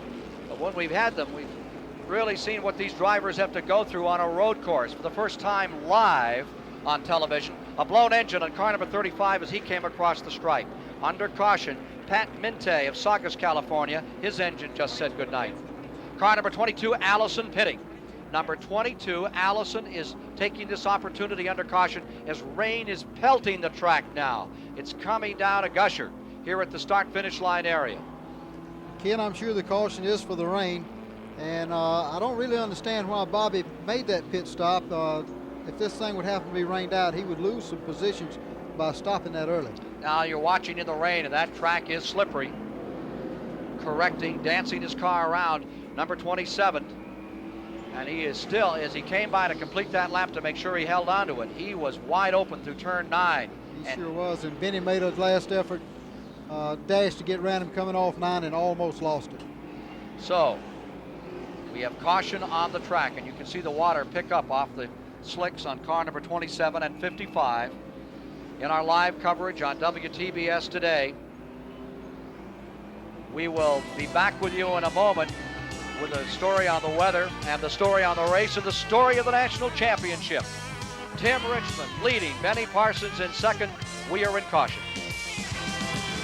For the two-time winner of the Winston Western 500, Cale Yarborough, I'm Ken Squire. Topside, we are under caution. It is only the third caution of the day. It comes out in the 82nd lap because of inclement weather. There is Bobby Allison, number 22, who sustains the 9th position after you saw him made that pit stop.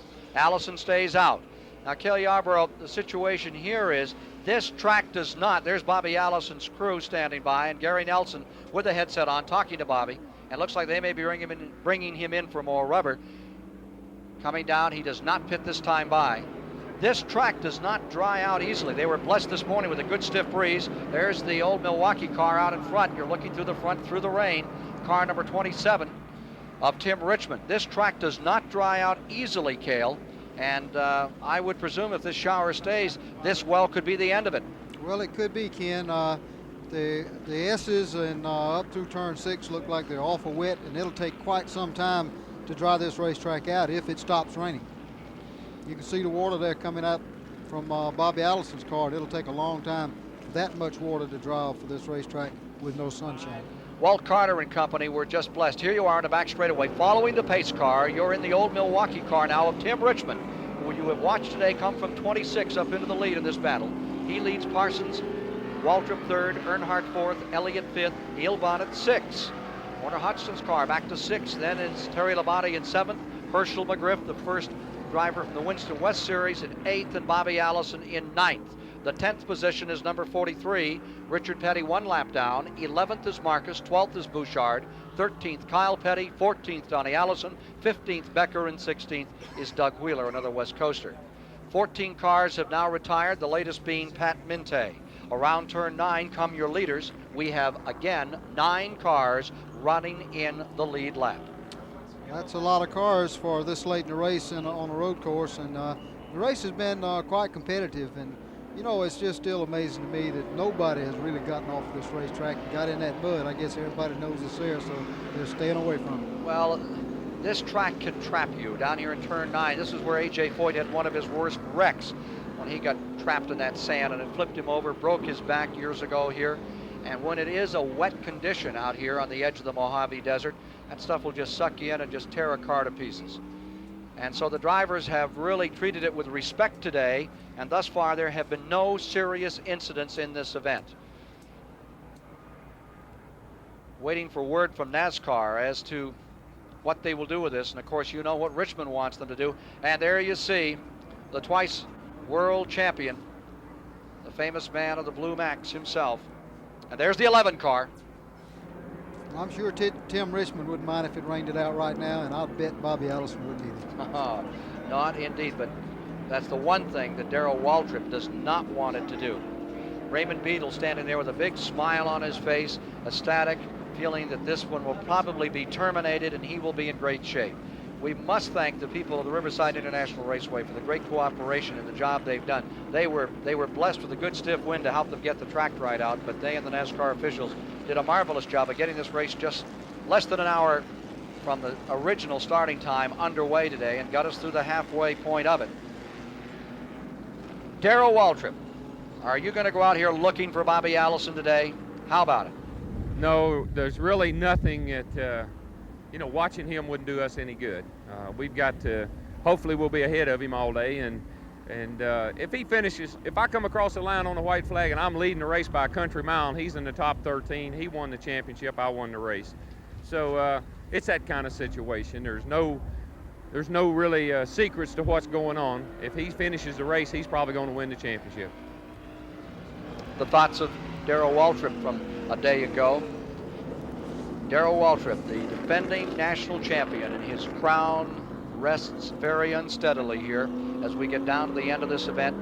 The rain continues to spatter down, although it has now abated at the start-finish line, and we're waiting for spotter reports from around this 2.6-mile, 9-turn facility where the national championship is being decided. And you're watching it live on Superstation WTBS today with Dave Despain at the STP Pit Center, Jim Roller, Dr. Dick Bergman along pit road, Jerry Garrett working with us today, Kelly Yarborough, I'm Ken Squire, and it has been a hard day on our camper crews. They've done a remarkable job. Here is number 27 coming by, and Allison is pitting again. Bobby Allison is in. Changing rubber. Ken, evidently Bobby thinks this racetrack's going to dry out. I don't think he would have made that pit stop had he thought that the race was going to finish under rainy conditions. So well, he thinks it's going to dry. He's on the tail end of a lead lap. There's nothing for him to lose here. He's running in ninth, and he can make it back up, and feels he has a pretty good chance of getting back there without losing a lap. So he's doing everything he can to get himself a little insurance. Here's Dave Despain. Here in the STP Pit Communication Center, Ken, there is more to that Bobby Allison story. His first stop under the yellow flag was because the engine had begun to skip. They think that it's not picking up fuel, but they're also speculating that they might have some water in the fuel system. They really don't know what's wrong with the car. They made the second stop in order to get new tires, but there is an apparent problem for Bobby Allison. Obviously, he's got to finish this race to clinch that championship. The rain has stopped. Cale's speculation that they may well run this race some more, or that at least Bobby Allison thinks that, is probably very true. The rain has stopped here. The key may be an engine problem for Bobby Allison. Back to the top. We're going to be checking on that story. We have reporters on the scene now with Gary Nelson, and as soon as we can get a verified report, we'll pass it along to you. Bobby Allison running ninth on the tail end of the lead lap. The track continues to dry, and they're going to try to get it in. There are 35 laps complete, and we may be getting another flag here. We may see a red flag come out. That is indeed exactly what's going to happen. They're going to bring the race down. Harold Kinder is putting a red flag on the field as they come around, and they will be completing as they come by. Checking our laps, they will have completed, I believe, 84. And here is your leader. You're with the leader as he comes down, Tim Richmond. What a magnificent performance out of Richmond today. He's been rough when he had to be. He's been smooth when he needed to be. He's taken this car right to the very edge under the worst of conditions. This rain this morning was just incredible. We never thought they were going to race today, did we, Cale? We came out here this morning in a downpour. We sure didn't, Ken. I wouldn't have given 5 cents for this race this morning. It was raining everywhere, all the way from town out here, and it's just unbelievable that it's cleared off and we've gotten this much of it in. 85 laps are now complete here today. We had a gully washer out here this morning, but they were able to get it underway, and they have now run themselves far enough in so it is an official race. If it ended at this moment, Tim Richmond would win for the second year in a row the Winston Western 500 as you ride with him up through turn number 6, and Bobby Allison would be the national champion if it ended now. If it continues, both of those questions are still in doubt. Well, I can't remember a season that ended quite like this. The weather, everything seems to build and work against Allison when it gets right down to it, doesn't it? Of course, he had a great Atlanta, and Darrell didn't. Well, he's had some problems throughout the year, and he's had some good luck and some bad luck, but Bobby's had a good year. Of course, Darrell's had a good year, too, and either one of these guys, if they win the championship, have really earned it because they both ran hard all year, even with some good luck and bad luck on both sides. We have some sun out there in turn number 8. Don't mess with Mother Nature. Here is Benny Parsons pulling up to have a word with Tim Richmond. I'd like to converse with you for just a moment, Timothy, about the way you go through turn 6. I'm sure that's what they're talking about at this point. At 85 laps of the race, Allison having led 1 lap in 9th position worth 143 points. Waltrip has led 33 laps, is in 3rd place worth 175 points. And the difference on this race, 32 points. Again, remember, Waltrip was 64 points behind Allison going into the 30th and last race. If the race is stopped now, Bobby Allison will win the national championship for the first time in his 20-year quest by 32 points after 30 races. Here is Jim Roller. Let's go. Let's see if we... Trying to get a word with Jim Roller and Gary Nelson. We were the last car in the lead lap, and when it started raining and they put out the caution, it was in our best interest to stop, fill up with fuel, get 4 new tires. then if the race restarts later, all the other cars are going to have to pit, and that'll make us inherit the lead. So, you know, we've been trying to get up front all day without pushing the car. Maybe this will be an opportunity for us to run up front. We feel our car is strong enough, and you know, we're still looking for that Winston Cup, so we're not going to take any chances, and we're going to play it safe. How hard will they push to move to the front? Oh, no, as long as the 11 car is still in the race, we're not going to push hard. But if we find ourselves in the front, like if the race restarts and all the other guys pit, then we're going to run a comfortable pace, and we'll fall into a spot, you know, maybe second, third, first, wherever it is, and we'll feel a lot better when that happens. Bobby Allison and crew playing a thinking man's game. Ken, back to you. Gary Nelson, the crew chief, originally from the West Coast, and he was holding on to his hopes for Bobby Allison to win it today. All the field has been brought to a halt just at the entrance of turn number 9. We'll be back with more of the story of the Winston Western 500 live on Superstation WTBS in a moment.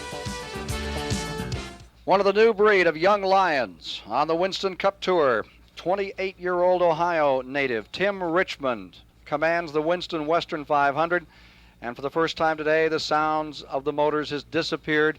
All the cars resting on the back straightaway. There is still a shower, although the wind is blowing mightily, and we may be able to get back to a race condition here. We're waiting for a late word from the NASCAR officials as to whether or not they will try to get further into this race. The laps completed in the event now stand at 85, and there are 34 more laps remaining in this 500-kilometer Winston Western 500 today. Richmond is first, Benny Parsons is second as we are under red after 3 cautions. This is the 4th time there's been a flag thrown in the race. Darrell Waltrip is third. Darrell Waltrip is in 4th. Running in the 5th position is Bill Elliott. 6th is Neil Bonnet. 7th, Labonte. 8th is McGriff. And 9th is Bobby Allison, in the lead lap. There's Darrell Waltrip out of his car. Bobby Allison, what will the rain do to your driving strategy here today? Here's what Bobby said. Well, Darrell, it's been a long, hot summer, and you've had your problems throughout this year, but we've come down to the final race of the season, and you're really not where you'd like to be, but how do you plan to run this final race? I know you got your work cut out for you, because I've been in both situations, but just tell us, what are your plans? Well, I really don't have any choice. I've got to go out there and try to win the race. I figure if I win the race, I can't really go home too dissatisfied. I will have had the most wins. I've won the pole the most times. I've led the most laps. So that would give me a pretty decent year. I don't really feel like I've got a lot to lose. I'm going to finish second no matter what happens. On the other hand, Bobby's got a lot to lose. He's first and he could finish second. So I'd say the pressure's on them. We're just going to go race real hard and hope that everything hangs together.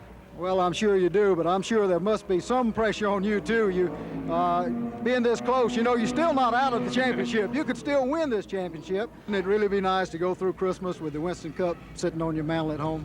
Yeah, I would. And of course, there's the other thing that, you know, you won it 3 times in a row. Nobody else has had that opportunity until now.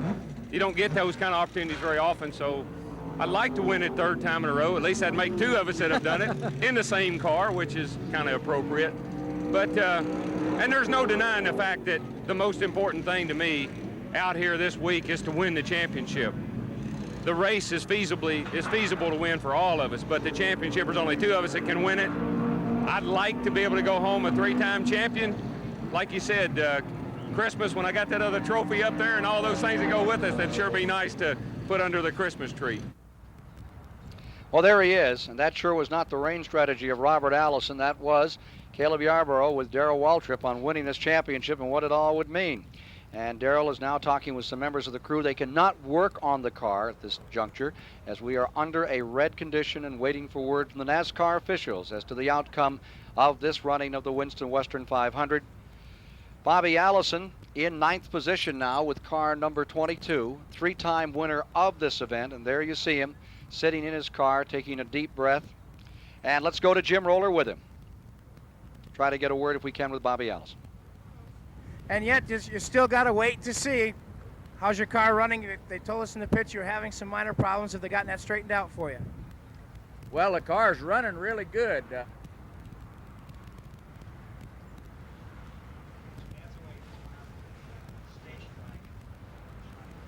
We have a malfunction here.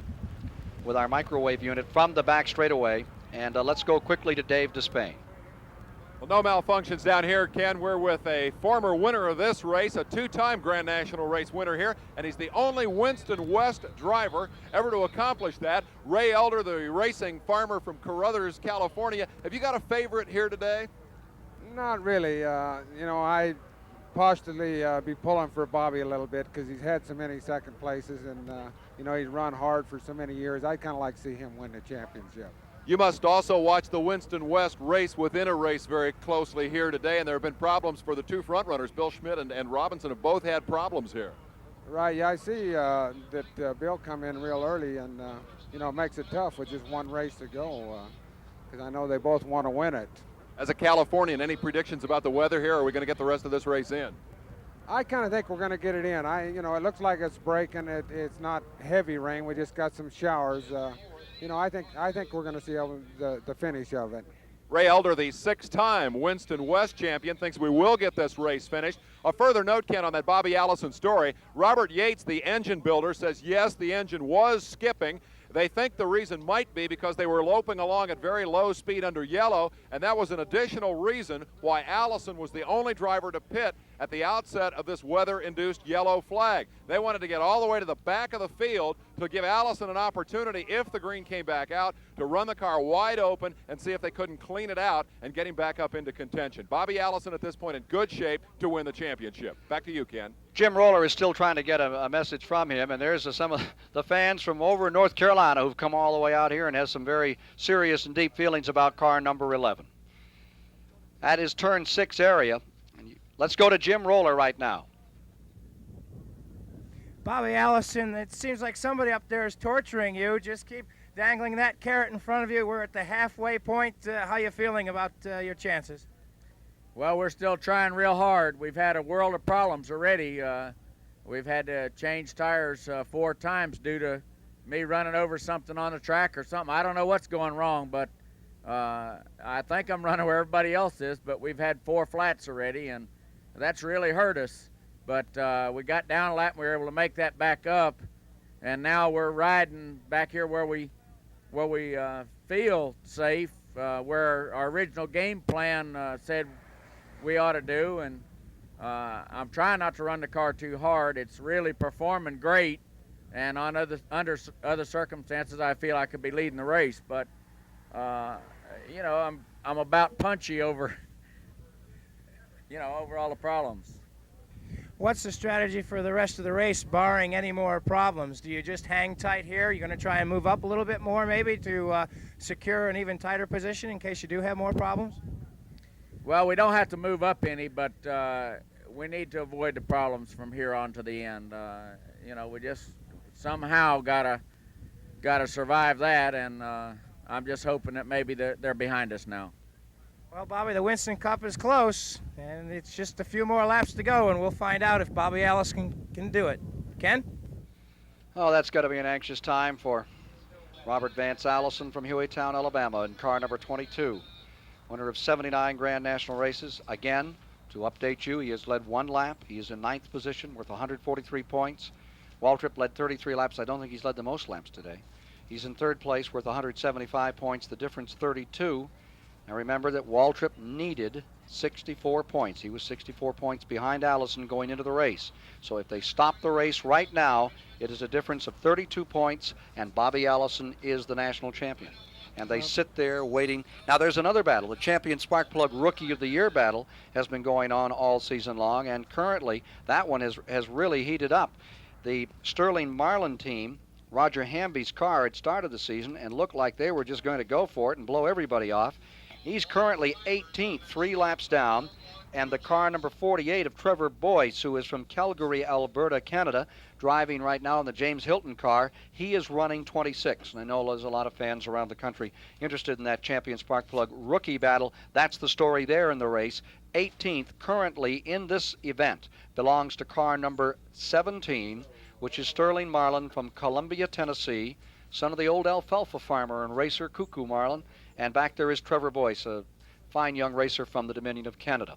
Attrition, 14 cars out. Insolo, Schmidt, Joe Ruttman, Rick McRae, Ron Esau, Dick Brooks, Morgan Shepard, Roy Smith, Jim Bound, Ricky Rudd, Harry Gant, John Krebs, Ronnie Thomas, and Pat Minte have found this race not to their liking at all. Again, let's go to Jim Roller, who is over there with the crews on that entrance to turn number 9. Darrell, you ran so strong in the beginning. You're still up there with the leaders fairly well. Can you move up to the front and take the lead in this race?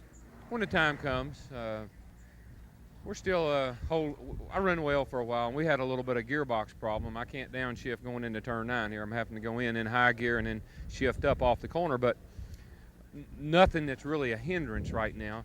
I just don't want to fool around here and knock myself out of the race, so I'm holding back just a little bit until we see what's going to happen. Now, what about this delay? I mean, you're running in the race, and your concentration level is at a certain peak, and then all of a sudden you have to stop and just sit for 20 minutes. What's that going to do to things? Nothing. No big deal. It'll just give the cars a chance to take a rest, I guess, and it gives everybody a chance to think about what they're going to do the next 30 laps. We'll be able to come in and top the cars off with gasoline, put new tires on, and should be able to go the distance. So from that standpoint of view, I guess it'll be good. We'll know where we're going to finish anyway. Pretty close to it. All right, Darrell Waltrip still thinks he's got a good chance to win this race, Ken. And imbibing on a diet soda as he gets ready to go once again. The sun is out another time here at the start-finish line. I think we're going to get it going.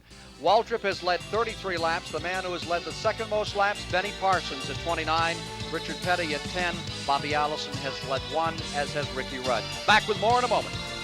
Live from Riverside, California, the Winston Western 500, and if there is a villain here, he lurks in those clouds. He's been bespattering this track through 5 hours this morning, and now he's come back, and we have a hold condition on the race. We've been down approximately 15 minutes. All the cars are lined up on the back straightaway. The wind is continuing to dry out the track here, but the question is, can they get much more racing in before they have darkness? Well, they can indeed, but it will be a question with Bill Gazaway, there's Bill France down there, as to how much further they can go. We've run races into darkness out here on the coast. You see Bill France Jr. taking a look on the outside of turn 6 as to what the conditions are. Boy, they did a great job of getting this track straightened out in less than an hour this morning. There are the standings. Tim Richmond is leading. Benny Parsons in second. Darrell Waltrip is in third. Earnhardt is fourth, Elliott is fifth, and backing that up in sixth is Neil Bonnet. If there is a hero at the moment, it's the man up in front, and it is Tim Richmond, and Jim Roller is there now. Of late, Tim Richmond has owned Riverside International Raceway. You won 2 last year, and you've charged up from the back of the pack here. You've got to be pleased with your position right now. Well, I don't think we can improve it any better unless we take it to victory lane, but it don't look like we're going to get to this soon. The rain's quit, and it looks like we're going to have to go back to racing, which is okay, but I'd rather go to victory lane now. What about this delay? Is it any kind of a bother for you? Well, it is in a way. If we could have kept going under green and maybe stretched the distance between myself and Benny, we could maybe made a little bit easier pit stop, just got some fuel in it and went the rest of the distance. But now it's closed everybody back up, and it's going to be a little tough now. You've had to push the car pretty hard and move up through the field. How's it holding up? Well, it's holding up pretty good. The only thing that's not holding up is this right hand where I've been shifting. It's raw under this glove right now. I think we can make it, though. I'm not sure. We all have a special appreciation for what you're doing for us at TBS Sports, carrying our onboard camera. How's it feel to be a race driver and a cameraman and everything else all in one day? Well, it feels pretty good. I don't know if I'm going to get operator pay or not for moving the camera around, but no, I've enjoyed it. And I just hope we get to have the shot with the camera pulling into victory lane. That's the only thing I'm hoping for right now. And while we're here, I want to say hi to everybody, all my friends back in Ashland, Ohio, and Mom and Dad. They don't know I got this yet, but I'm sure they know now. And all my friends down in North Carolina and Florida and you name it. I just want to say hi and hope I do it for y'all. Now, you do want to go to victory lane, and it's going to take some work yet. You said they've closed up the field. What's the strategy? What's the plan for the rest of the race? Well, I'm not sure. We've turned our radios off to save the batteries on them, but the last thing I heard from Tim Brewer, our crew chief, was that we can't go the rest of the way with our fuel that we have right now. We're going to have to make a fuel stop. Now, whether we change tires or not is up to Tim. I'm not sure what we'll do in that situation, but we probably are going to have to stop, put some fuel in it, and go back to racing, and just hopefully we'll have the same car we had when we went back out, or better, and everybody else's will stay the same or get worse to try to make it easy or easier or whatever. It hadn't been easy up till now. It's been a battle, that's for sure. You've done so well here at Riverside in the last few races. Is there some special advantage you might have? Is there something that you like that's special about Riverside? Just being crazy, I guess. The crazier you are, the faster you can go here, I imagine. Well, the crazy man's out front right now. Tim Richmond. Back to you, Ken. And they're saying, let's go. So they're buckling up. Tim Richmond, let's take a look at how he took the lead. And how he took it was one of the most remarkable moves we've ever seen in turn 6. Here it is, and Cale Yarborough, as they moved up, they're coming into turn 6, and here he is down to the inside in a place where you usually don't pass. And he just thunders through. Thank you. I'll take a little piece of the door, small piece of the front fender. And Tim Richmond was on his way. And one more, yes, just for good luck. Talk about a sport that is body contact. He certainly changed the body, put a few rumples in the wrinkles in car number 55 as Tim Richmond took the lead from Benny Parsons, who is now in second. We're getting set for a start. There's brightness here at the start-finish line. Let's go to the STP Pit Center and Dave Despain. Well, it's been an up and down day weather-wise. Right now it is very up. The sun is shining brightly and the drivers have been ordered back to their cars. Let's recap a little bit where we stand. First of all, we'll start with Darrell Waltrip, who came here needing to win the race, set the track record, sat on the pole, but has since had problems. Junior Johnson, his famed crew chief, is standing fast by his policy. He won't talk to reporters during the race, except for our Jerry Garrett, who did get a word with Junior. What did Junior have to say about Darrell's chances, Jerry? Well, Junior says he's racking his brain trying to figure out some way that he can help Darrell fix this problem with the shifter jumping out of high gear. He hasn't figured anything out. He told Darrell over the radio, I think you're just going to have to live with it, Darrell. Nonetheless, Waltrip is of the opinion that he can go to the front, or at least that's what he told our Jim Roller. He is currently in third place. Let us go back now. We are looking for a restart of this race very soon. Let's go back to Ken Squire. Wouldn't a dead battery make for an interesting situation here? The field is getting ready for a start another time. Bill Francis Jr. has been up in turn number 6. You saw him up there. They've had a squadron of safety cars on the track to try and dry it out. And now they are saying they're getting ready for a go. There is a lot of water right here at the start-finish line on the outside of the track. And car number 11, Waltrip, being pushed, trying to get it to work. Darrell Waltrip's number 11 firing and getting away. Let me review a little further back in the field for you now as we get ready for a go. 10th is Petty. 11th is Wisconsin's Dave Marcus. 12th is Massachusetts' Ron Bouchard. 13th is Kyle Petty. 14th is Donnie Allison. 15th is the West Coast driver Randy Becker. In the 16th position, now 2 laps down, is Doug Wheeler. 17th is Sterling Marlin. 18th is Buddy Baker. Running 19th is Alabama's Jimmy Means. 20th is the Chrysler product with Buddy Arrington. 21st is Sumner McKnight. 22nd, Don Waterman. 23rd, Scott Miller. 24th, Jim Robinson. 25th, Glenn Francis. 26th, Trevor Boyce. 27th, J.D. McDuffie, who was able to get his car back together and run, followed by Ronnie Thomas. That's the story at this moment. You can see number 11 way up on the pit road area. That's right at the entrance back onto the track, just across the start-finish line, and that's a 4-tire change, Cale, that they're pulling on that car. As we take a look at the leader for a moment, now back, they've done the left side, they're doing the right side on car number 11. Well, everybody's taking on 4 tires now and a full tank of fuel, Ken. They should be able to go the distance now, and everybody seems to think this will be the last stop, so they're doing everything they can. John Cooper, the president of ACUS, was just here a moment ago, and he was the one that said, what a moment for a battery not to work and have one of those cars just lie there. Have you ever had that happen, Cale? Well, sometimes, yeah, you know, these things happen, but I saw him pushing Waltrip's car off. I think maybe the car just sitting there cooling down probably just wouldn't crank. I don't think the battery was dead.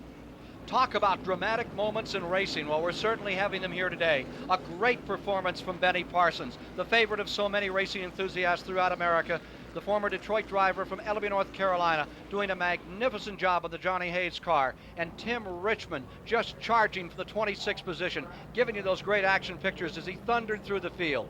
Waltrip sustaining third spot. You heard what he said to Jim Roller. He's out there now, just settling down, waiting this race out, getting ready to make the drive. He has some problems in the car, has some problems shifting going into turn 9. Bill Elliott and Dale Earnhardt, those two Ford drivers, Earnhardt fourth, Elliott fifth. They stay very much in the hunt. They are in the lead lap, and this race is far from over. Neil Bonnet, you can never discount Bonnet. He is running sixth, and for my money, he's as good as there is in the business today, Cale. Well, Neil's been doing a good job. He hadn't run up front like he usually does here. Neil gets around this racetrack awful well, but he's still in the hunt, as you say, and anything can happen. Now, we were talking to Darrell a little while ago. Now, he doesn't seem to be real concerned about that transmission problem, because he seems to think when time comes to go, he can go. We just have to wait and see. He played it very low key in that interview. He just seemed almost to overdo being relaxed.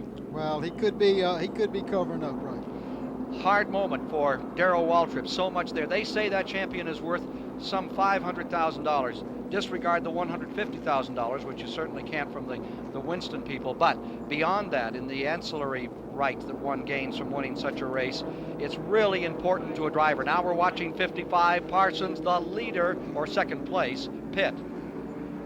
He is in. Field coming around.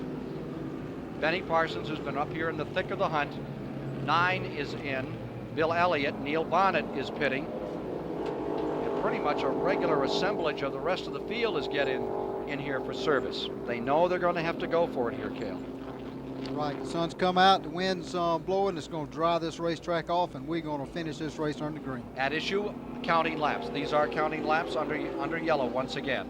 Right, these laps are counted, and as soon as they get everything done, everybody makes the pit stops. I feel like the racetrack will be dry again, and we'll be back on the green. Southland car, number 7 for Kyle Petty, and they had a small snarl in the back of that car, and now they're away. They got caught in.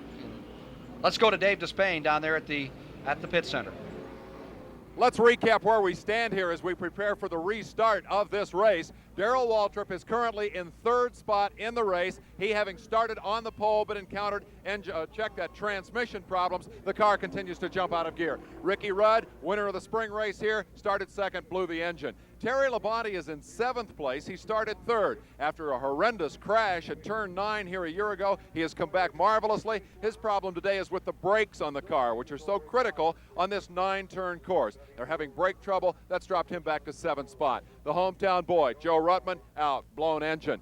Benny Parsons, perhaps the story of this race. We told you earlier he was qualified 5th. He started 45th because of a problem on the grid. The rules specify he had to move back. He came all the way through to lead the race. Then that mystery smoke that showed up for about 10 laps and just as mysteriously went away. Benny Parsons, now your 2nd place man.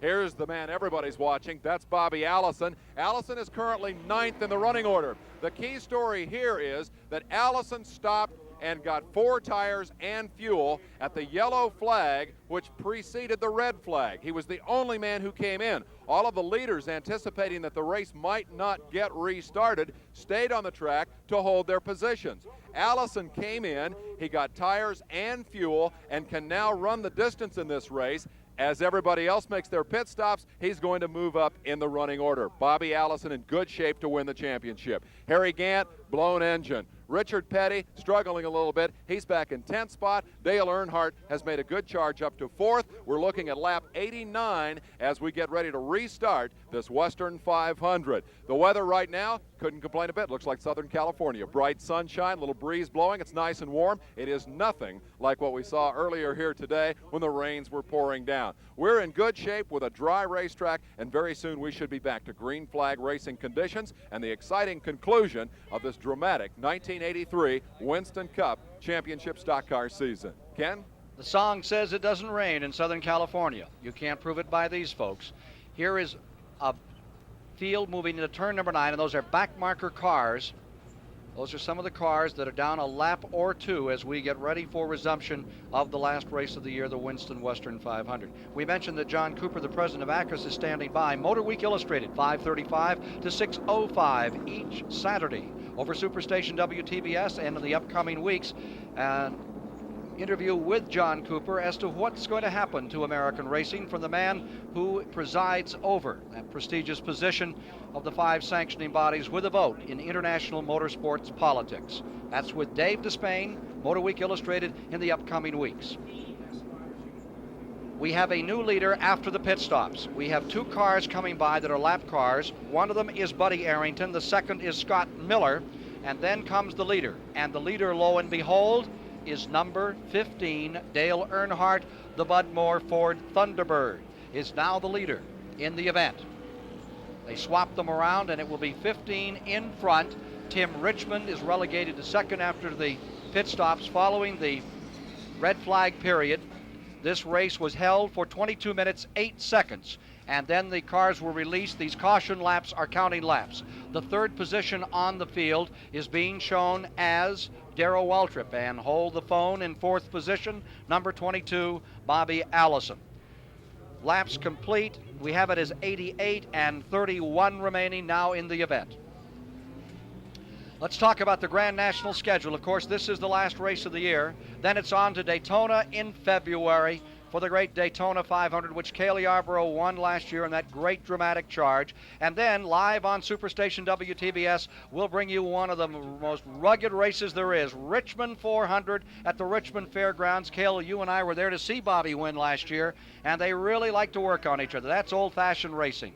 Then comes the Carolina 500 in March at Rockingham, North Carolina, a race that was instrumental in building us this great finish this year. Rockingham, an exceedingly fine track, Mr. L.G. DeWitt. Those are three of the events that kick off the 1984 campaign for some $10 million and the prestigious Winston Cup. So, as matters stand, it's Earnhardt for first, and we have a Ford product up in front, and we have Tim Richmond in a Pontiac running in second. The last time we'll see that particular model Pontiac, the Le Mans, in competition. Waltrip now in third, Allison right behind him, and as Allison sits, if all goes well, the national championship, after coming second 5 times and trying for 20 years, will be his. So in the point battle now, it would be Allison's easily. If he can stay right where he is, he has Darrell Waltrip just in front of him.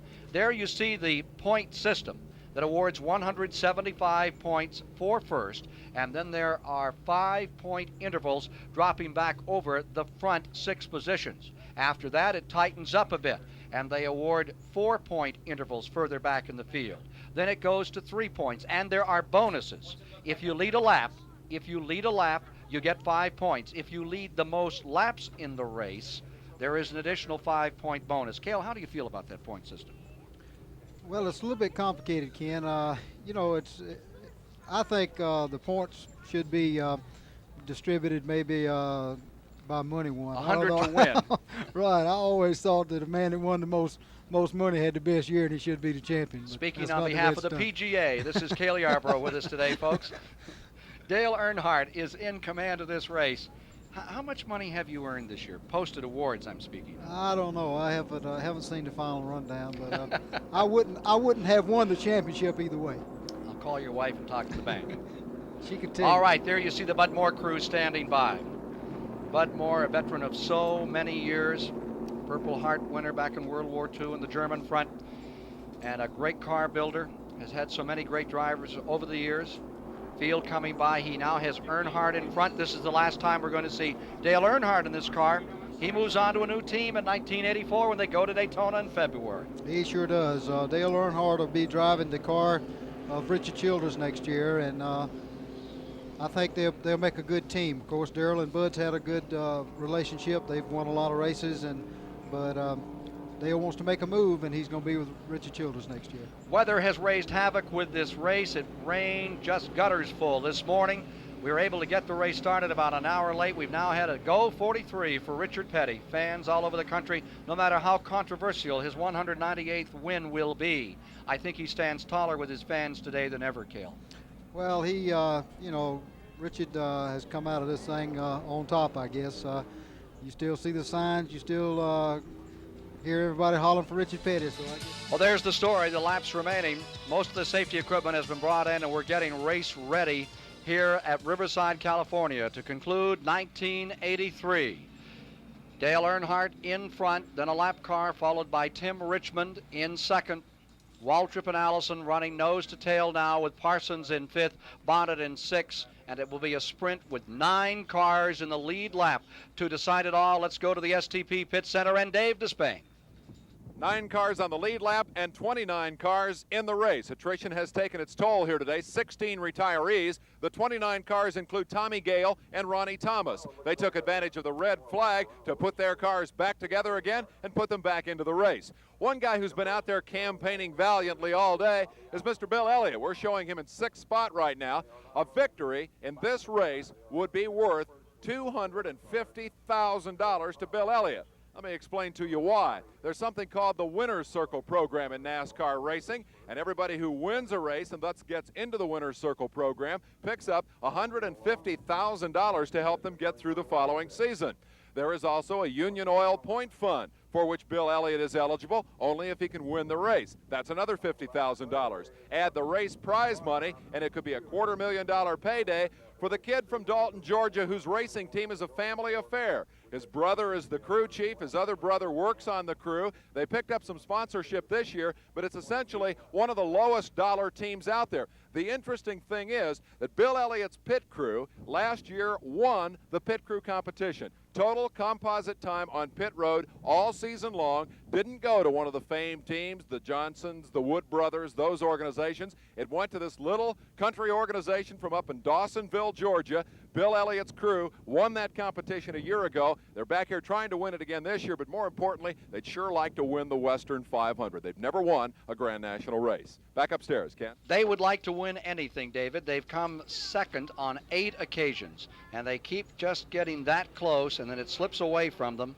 Dahlonega Ford, it's called, and they are owned by a Ford agency. Now, everybody thinks that's a big deal until you find out that his dad is the chief and only salesman and is also the gentleman in charge of the support for the getting cars repaired, and his mother is the bookkeeper and sometimes works as a salesman on Saturday afternoon, we're told. But they have built this car, and the 2 brothers are the pit crew on that number 9 of Bill Elliott. All right, the Wrangler car is getting ready to come in. Car number 15 is going to make a quick pit stop. He's in. He'll fall to the tail end of that lead lap. It puts Richmond back in front. And I must tell you that there is another frog swallower of a storm developing behind us, coming in from the west. And when this one hits, it's going to look like the Johnstown flood around here. The Grand National Stock Car Series, now known as the Winston Cup Series, came out here way back when, 1958 's the first time they ran, and Lee Petty was in it. 2 more laps, and they're going to be racing. 3rd generation driver out here.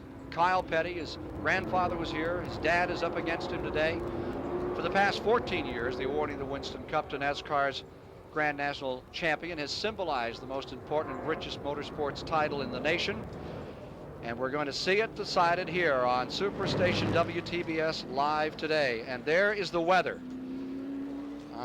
If that doesn't look like 2001. I hope they can get this track dried out soon, Ken, and let's get this thing back underway, because it really looks bad. Those are really dark clouds back there, and I'll guarantee there's some water in there. Well, it has really raised havoc with the race. Our cameras have had a few problems today, but they've come through in great shape and given you great pictures of this race to decide it all. Here's Richmond in front. And there is now Darrell Waltrip into 2nd place. Bobby Allison, I believe, will lie 3rd in your picture as they wheel down through there. There's a lap car on the inside, and that's Sterling Marlin. And there's Bobby Allison's car pulling up. Bobby Allison pulled up on the outside to see what it looked like on that particular groove. He's probably wanting to know just where he wants to run, and they dropped that flag.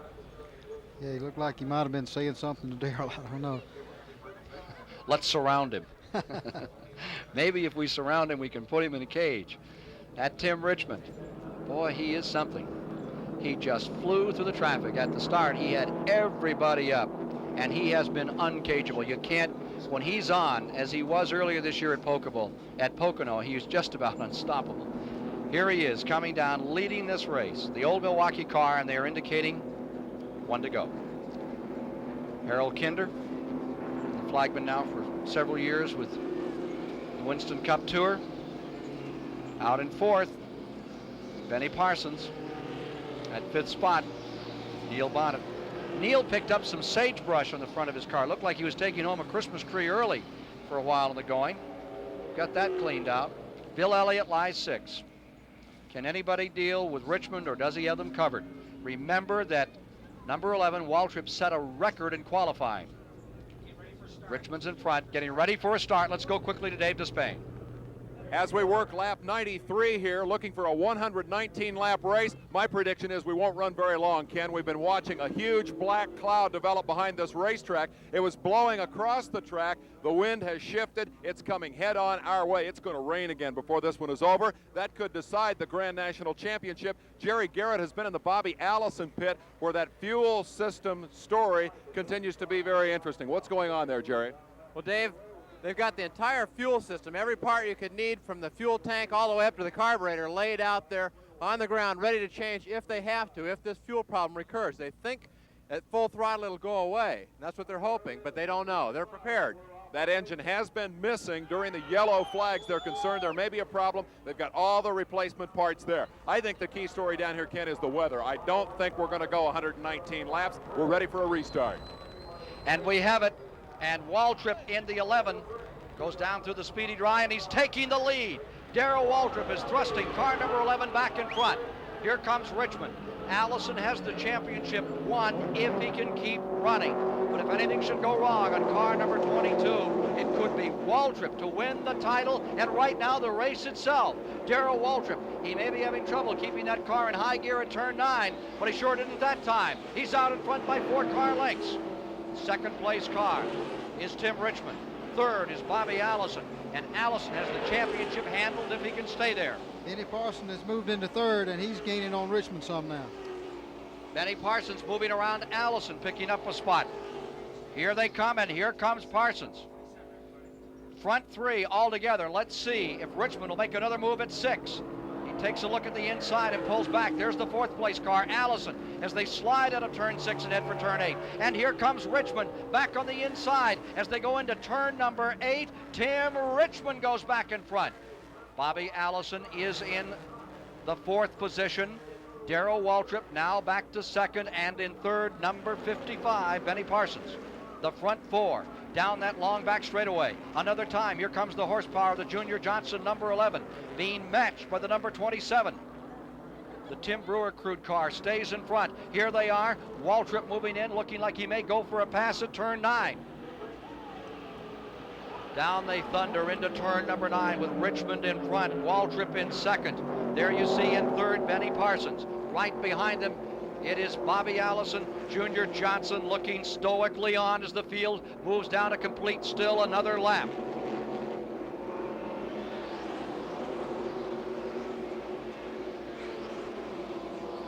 "25 laps, 25 laps.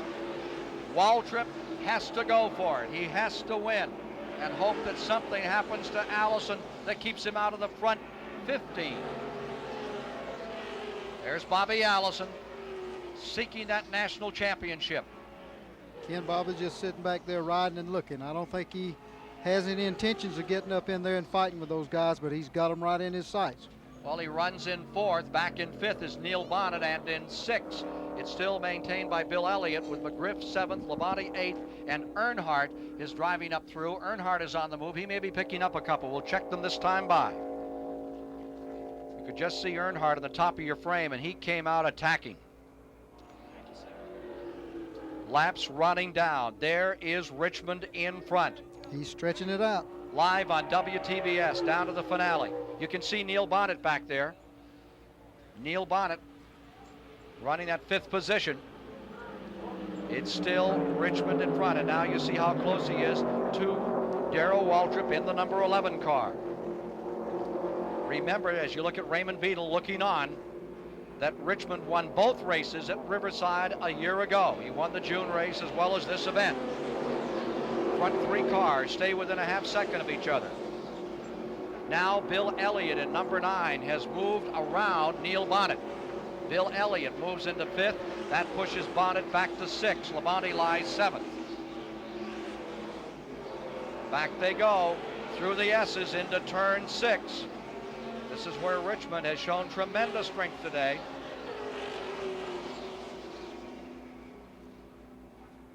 Bobby Allison with 25 laps left just stays there in fourth. He's hanging right in there, and looks like Benny may be closing up a little bit on Darrell now. So I look for Benny Parson to be a strong contender when he gets everything worked out here, and because he ran real strong a few laps ago, and now he looks like he may be going to make a move on Darrell Waltrip here shortly. Front four, with Allison in fourth, currently commanding the championship battle for the Winston Cup. Behind Allison, Bill Elliott is now fifth, and Elliott is closing on Allison. Bill Elliott in the 9 car is closing up on Bill Elliott. Here are your leaders through lap traffic. Richmond, relentless, charging all day. He hasn't got out of it yet, except for 22 minutes and 8 seconds when he took a long breather and had a nice talk with Jim Roller. You would think going up over that ripple strip would just ripple that car, at least beat up those A-frames, but they're built to take it. 3,700 pounds of race car at Pontiac, staying in front through 6. Waltrip, Parsons, Allison, front 4. You got to remember, Ken, when you run across those ripples, you hit them with the inside of the car, and there's not much weight on the inside of the car at that particular time, so it doesn't do as much damage as you would think it would do. 5th spot, Elliott. 6th spot, Bonnet. 7th, Labonte. Earnhardt has picked up 1. He's passed McGriff. Earnhardt came in for a late pit stop. He had been leading, and as they were ready to go, he decided to go back to 9th and try to fight his way through again. Last ride for Dale Earnhardt in the Bud Moore car. The advantage is just about 6 car lengths for Tim Richmond in the number 27, the old Milwaukee car, over number 11 in second. Here he is right up to the wall. Ken, this will also be the last ride for Neil Bonnet in that number 75 car, too. He next year becomes a teammate to Darrell Waltrip. Number 9, Elliott is closing on Allison. Number 9. And number 15 is closing on 44. 15, Dale Earnhardt is moving in for 7th place. Earnhardt has really pulled up on the Terry Labonte car as he tries to pick up one more spot. Meanwhile, Richmond seems to be drawing away. Now there are 21 laps to go. Now there is Bobby Allison, and right behind him comes Bill Elliott, back with the leaders. Richmond, Waltrip, Parsons, then the fight for 4th. There is Bobby Allison, and here comes the Huckleberry Finn of American Motor Racing, car number 9, Bill Elliott of Dawsonville, Georgia. Threatening clouds continuing to build up right behind the racetrack. Here's Elliott making a move, and Elliott is going through. Allison willing to let him go. I don't believe he tried to stop him at all, Ken. I think Bobby should rather give up that one spot there right now and take a chance on giving up the championship. 20 years he's worked for it. It's within his grasp. All it has to do is stay together, and Bobby Allison is the national champion. His wife is here, his dad and mother, one of his good friends. Now there's the crew, and you can see on the headset one of his brothers for Bill Elliott monitoring the performance of car number 9. Back to the leaders. Richmond. He may be a nice guy, but he's heartless on a racetrack, isn't he? But that's what it takes. That's what it takes, especially for a place like this. You've got to attack this racetrack if you're going to beat it. There's Waltrip in second. Waltrip needs that lead. And look at Richmond. He nearly collected the wall earlier in the race. He's got it on the ragged edge every lap. And I think the reason for that right now is all these dark clouds you see. He knows he needs to be there right now. Remember the stories about Andretti at Daytona 1967 when it looked for all the world like at any moment he was going to throw the race away and throw the car away, and he came home the winner. Well, that's what Richmond gives you about every time out these days. Let's go to Jim Roller. One person who's rooting for rain here at Riverside is Pops Allison. Bobby's closer than he's ever been before to that Grand National title. How do you feel right about now? Right now, I got butterflies. Butterflies in your stomach. I bet you're rooting for some rain, aren't you? No, he's doing all right. As long as he can keep up like he is, He'll come out all right. If he wins today, if he wins this title today, it'll probably be one of the happiest days of your life, won't it? Right. Yeah, I've been around a long time, and I don't get butterflies, but I got them today. Pops Allison, everybody down here is anxious right now. They're close. They're closing in on the Winston Cup title. Pops Allison, who is the leader of what they call the Peach Fuzz gang down in Alabama, he has taken over his grandson's racing efforts and sort of runs the team. Let's go to Dick Berggren. Really hopes it doesn't rain is Bill Elliott's crew. They say the car is running extremely well. Their strategy from here, stand on it. Run that car absolutely as hard as it can possibly run. Recall, $250,000 rests at stake for this team. 100 laps complete. There are 19, actually less than that, left in the event. And there is Bobby Allison, so close to that goal he has tried to attain so many times. 5 times has been there, but not at the top. Just 1 point down, 1 spot back. Now he has a chance at winning it all. He has Waltrip within his sights. He just has to run out the race and pray that nothing goes amiss. That 4th place car is now Elliott, and indeed, he is charging to try to catch Benny Parsons. He'll take all comers at this point. Meanwhile, up in front, slithering and sliding out of turn number 9, this is number 27, Richmond, still at it. Dale Earnhardt just got Terry Labonte going in turn 9. So that puts Dale Earnhardt into the 7th position, relegates Labonte to 8th. It has been an unusual day. It has been a weather day, and we have seen some leaders that we did not expect out here today. Benny Parsons with the Jackson brothers. Johnny Hayes' car gave just an outstanding performance. And Cale Yarborough moments ago. There's Bill Elliott in number 9, your 4th place car, trying to close up. He is trying to close on Parsons right now. That Johnny Hayes team came alive today and came to the West Coast fully prepared to try to take this one home. Lurching over the curbing comes number 27. Richmond in front, Waltrip in 2nd, Parsons in 3rd. There you see them on that 3,500-foot back straightaway. Allison in 4th, or rather Elliott in 4th and in 5th. Here is Allison, and right behind him comes Neil Bonnet, the man that Bobby Allison coached and brought along. Allison gave him a car, and Bonnet rewarded Allison by winning something like 63 races. Here is Bobby Allison in number 22 approaching the 9th turn. Laps running away.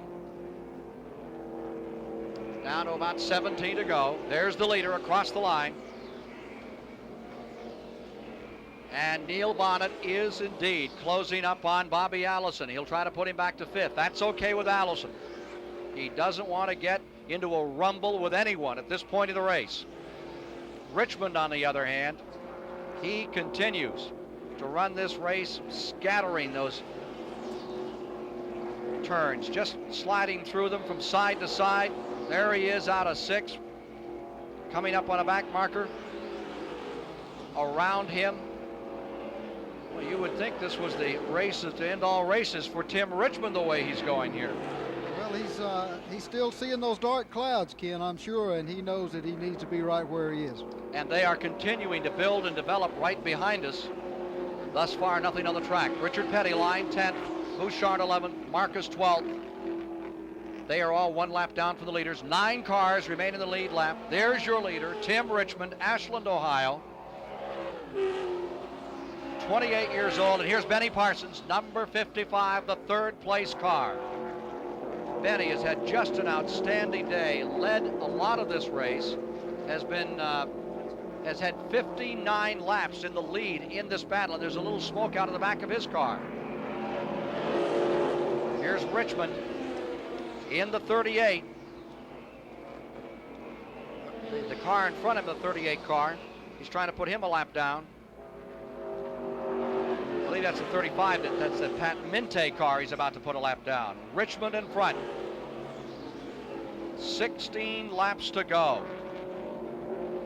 That's a long way here, Ken. Anything can happen. 2.6 miles around this 9-turn course. Live on Superstation WTVS, you are watching Richmond try to make it 2 in a row in the Winston Western 500, trying to take it home. And you are also seeing Bobby Allison so close right on the edge. Car just has to keep running.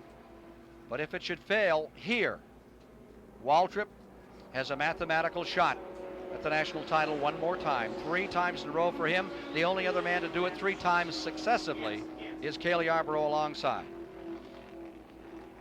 And now Neil Bonnet has moved around car number 22. Bonnet, 22, has just moved around and taken 5th, rather taken number 75. Bonnet has moved around to take 5th, and 22 is back to 6th. Allison here is in 6th position. Bobby Allison in the 6th spot. And there he is. There is number 75, Neil Bonnet, and right behind him is Allison. 5th and 6th place battlers. Ken, I don't think Bobby wants to race with anybody. When anybody gets close to him, he lets them go, which is a very smart race. He knows that he can't take any chances. He can't run side by side with anybody around this racetrack, because anything could happen, and he's playing it very smart.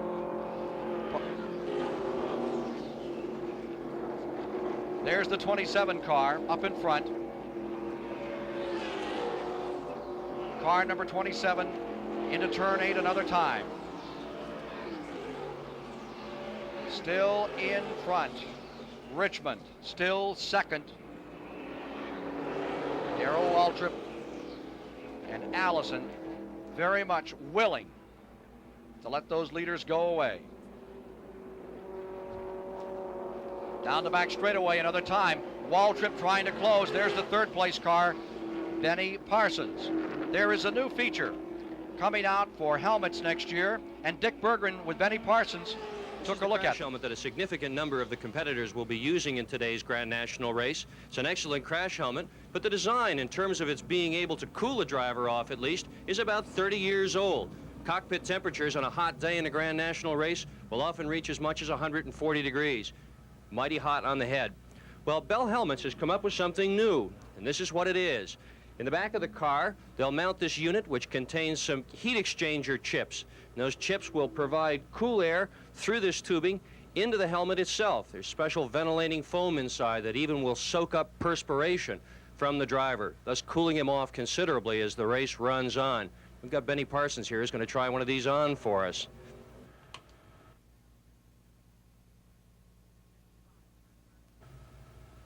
What's it feel like? I don't have a lot of hair, so it really feels good. Because, as a matter of fact, during a hot race in the middle of the summertime, that's probably the hardest thing we have to do with, because your head gets so hot that and the helmet seems to shrink, your head seems to swell, and it feels like it's cutting the top of your head off. And this just might be the answer.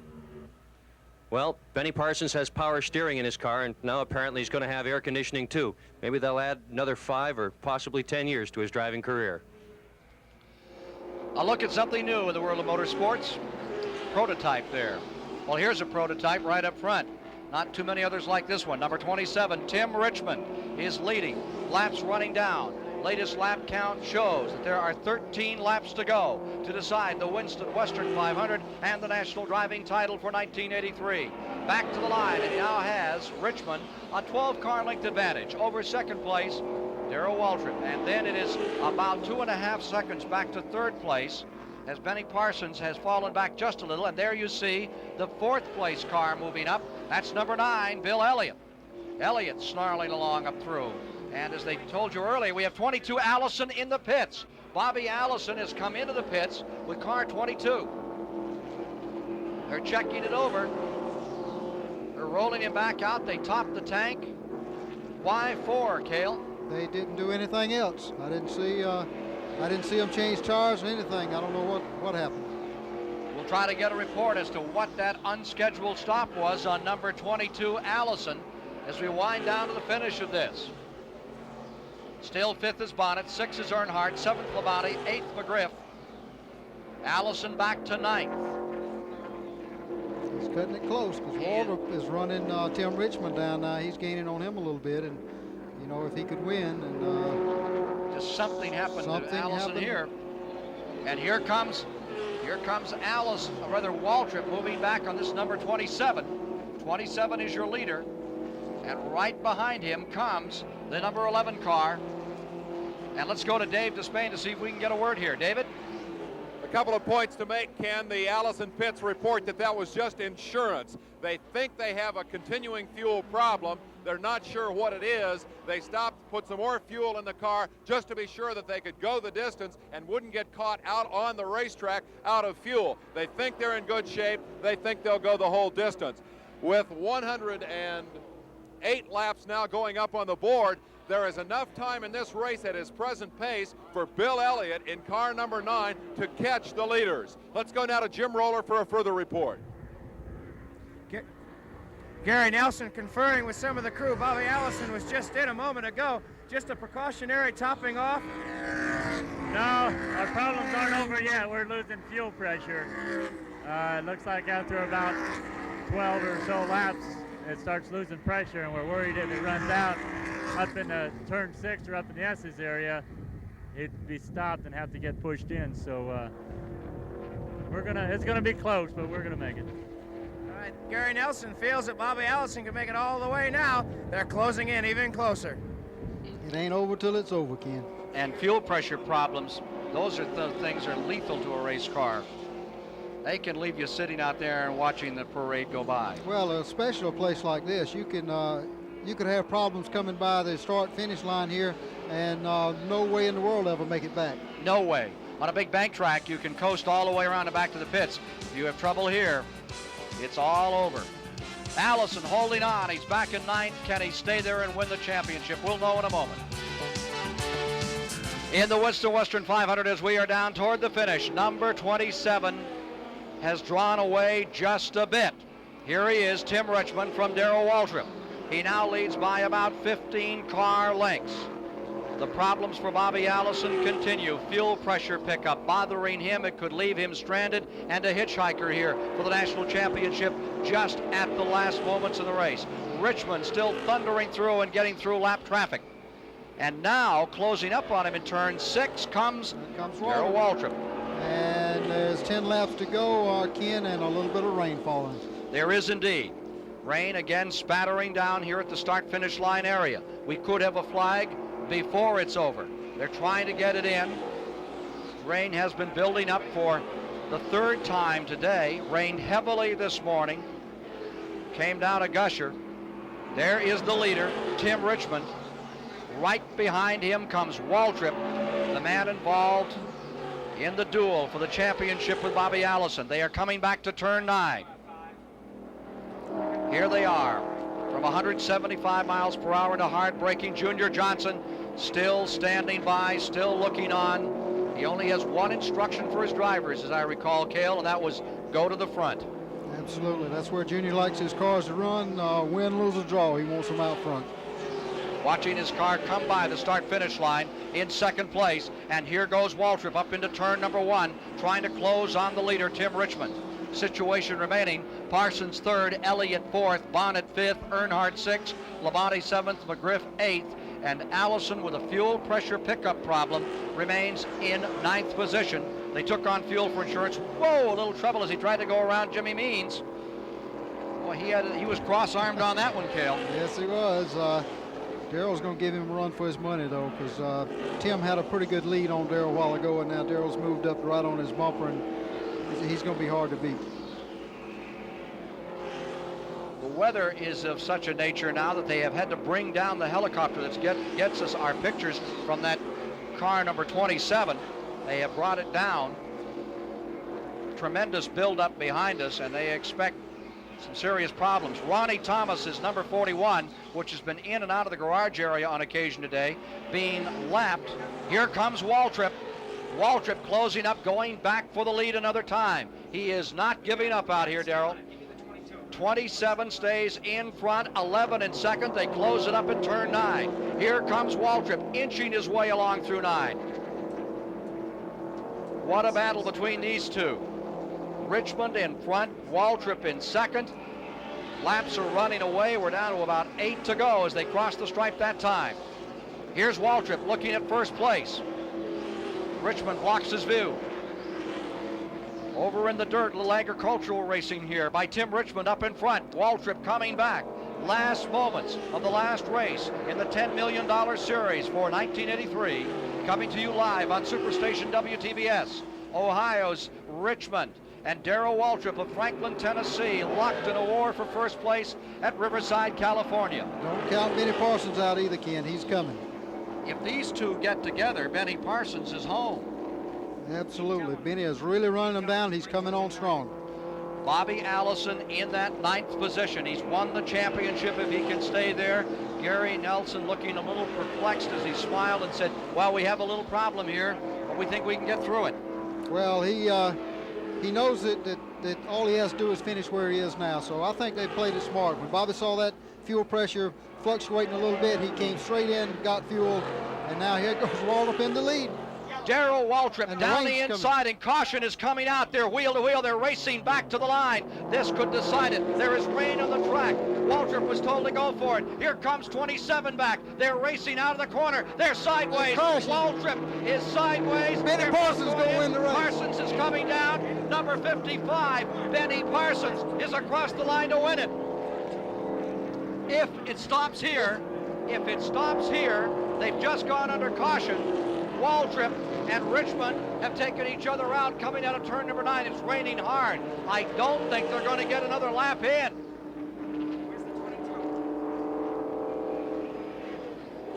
Benny Parsons has come across as those two cars spun. He was about 20 car lengths back, and as those two looped it, here's Waltrip across the line.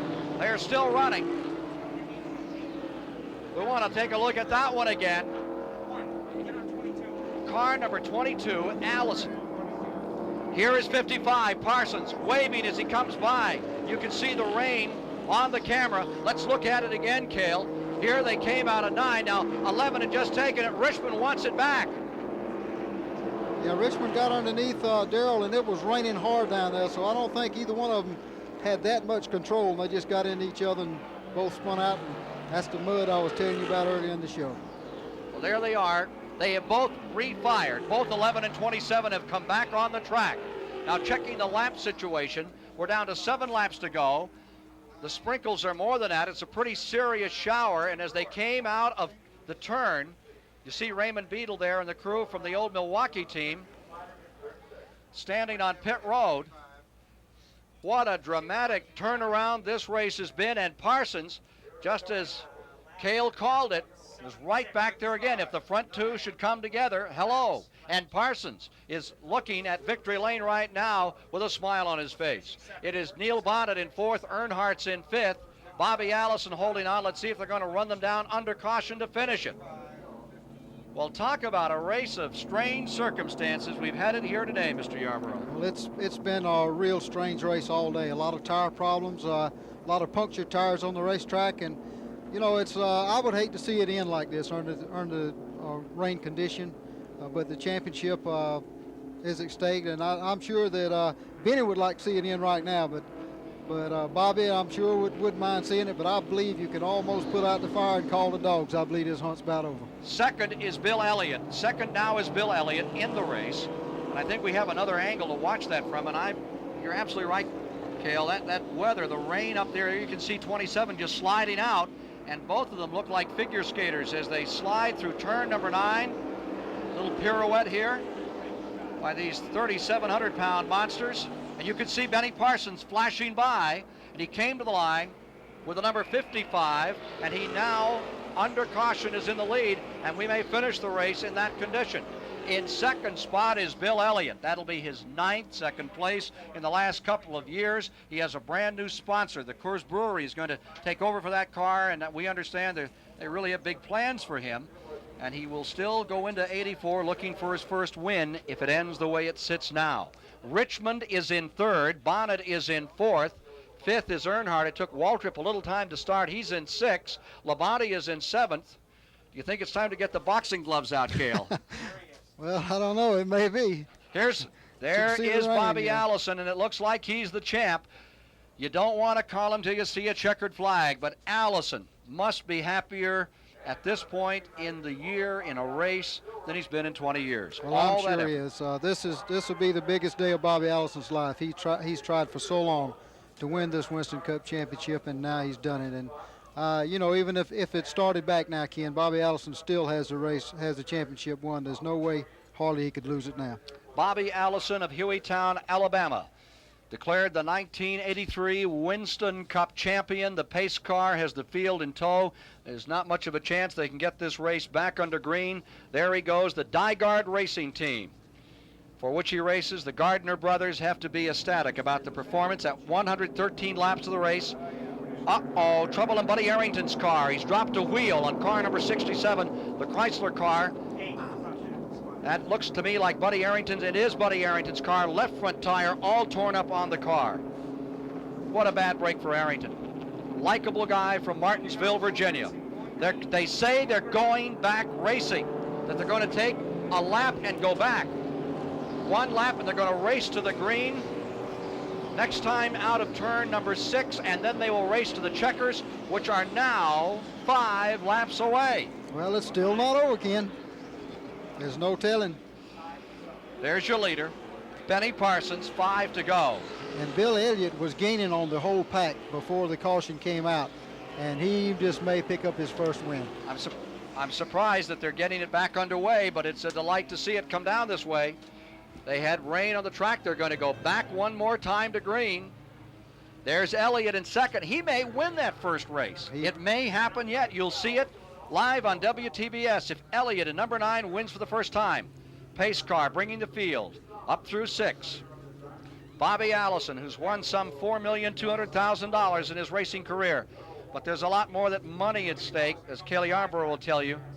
I always had the feeling, Cale, that you'd be out racing. There wasn't a ticket sold, wasn't a person in the grandstand, because you really get a kick out of this. Well, there's no doubt about it. You know, racing is still a lot of fun. If the fun wasn't there, I would quit altogether. But even though I've cut back on my schedule and only run about half the circuit, the green is out now, and here we're going to see some kind of dash to the end. I guess we are.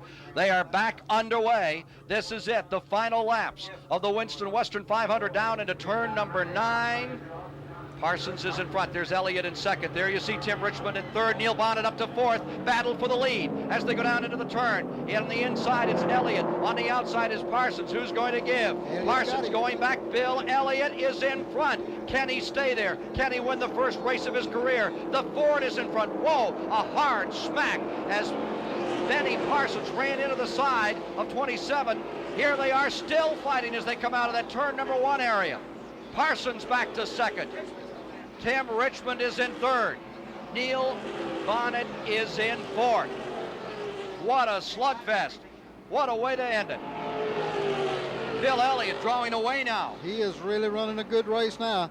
I knew before the caution came out that Bill was real strong. He was gaining on everybody and running them down. Now he's showing his power. And you see that yellow and blue car sliding, just skittering up toward the wall. That's the 15 of Dale Earnhardt. He is in 5th. Back in 6th is Darrell Waltrip. And the rain's coming hard again, Ken. Rain is coming hard again. Will there be a flag? That's the report. There is rain around the track. Here they are in the back straightaway. Bill Elliott in front, trying to hold on to it. Parsons is in second. Elliott pulling away. Now here comes that second place entourage of 5 automobiles going down into turn number 9. No sign of a flag yet. 55. Benny Parsons stays second. Here comes Richmond closing up on him. There's the leader, number 9, Bill Elliott. Turn number 9 is wet. Let's see and if they turn get number 9 is wet. Very slippery, turn number 9. Here they come off the corner. Richmond right to the wall. One car in trouble. Neil Bonnet tagged it and came away. There's Bonnet coming by. And the rest of the field, there's Waltrip back in 6. Caution is coming out. Caution is coming out. What a turnaround. Elliott in front. Yellow is on the racetrack. But they can race all the way back to the flag. That is correct. They will come all the way back around. 2.6 miles left and one more time through turn number 9. Bill Elliott stays in front. And with no tread on those tires, those slick tires, it is treacherous, mean going here. Bobby Allison has let them go race. He has the championship. His quest is over for Elliott, who has never won a race. It can happen here. You may be seeing it live today on Superstation WTBS. Long back straightaway. He's being cautious. It is raining. It's coming down pretty strong now. Here he is down that back stretch.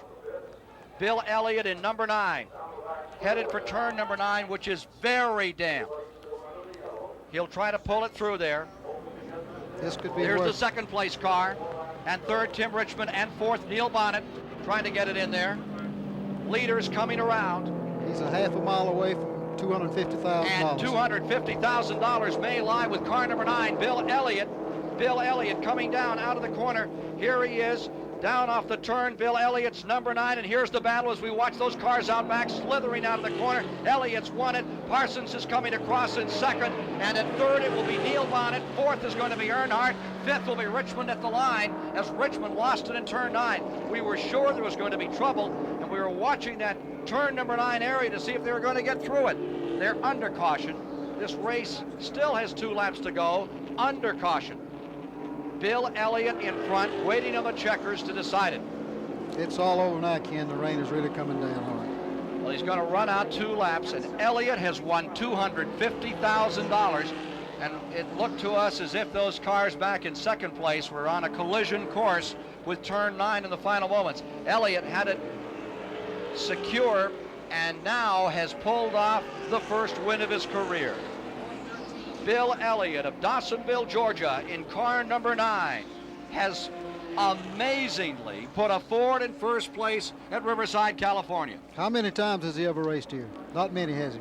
I don't believe more than 2 or 3. He's done a tremendous job here today. He ran a good race all day long today, and as I said before, I saw him coming up through that pack, and he was really gaining on everybody, so it was just a matter of time for Bill Elliott before he won his first race, and I'm sure he's happy as Bobby is for winning the championship. Well, his last time he was here was back in June, and I think he had only 1 previous performance here, so it's two races here, and now he's won.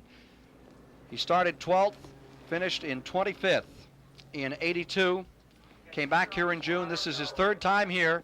Bill Elliott in car number 9 coming around behind the pace car. It is raining. Savage rain is pelting the windows here at the start-finish line at the present time. Elliott will win it. Cale Yarborough, your opinion of this guy for the next several years? Many say that he's another absolute, unquestioned superstar. Well, there's no doubt about it. Bill Elliott is a good race driver. He's a heady race driver, and with good equipment, he's going to be a winner. I'm surprised that it took him this long to become a winner. The Huckleberry Finn of racing, white flag, 1 to go. We asked Bill Elliott if he thought it was a disadvantage to run his car, this number 9 Ford, on a road course. No, I don't think so. I ran well here in June. I ended up finishing second behind Ricky Rudd. And I feel like probably in a way it's an advantage because you've got Darrell and Bobby running for the points, and I really need a win, and we're going to go all out to get a win here.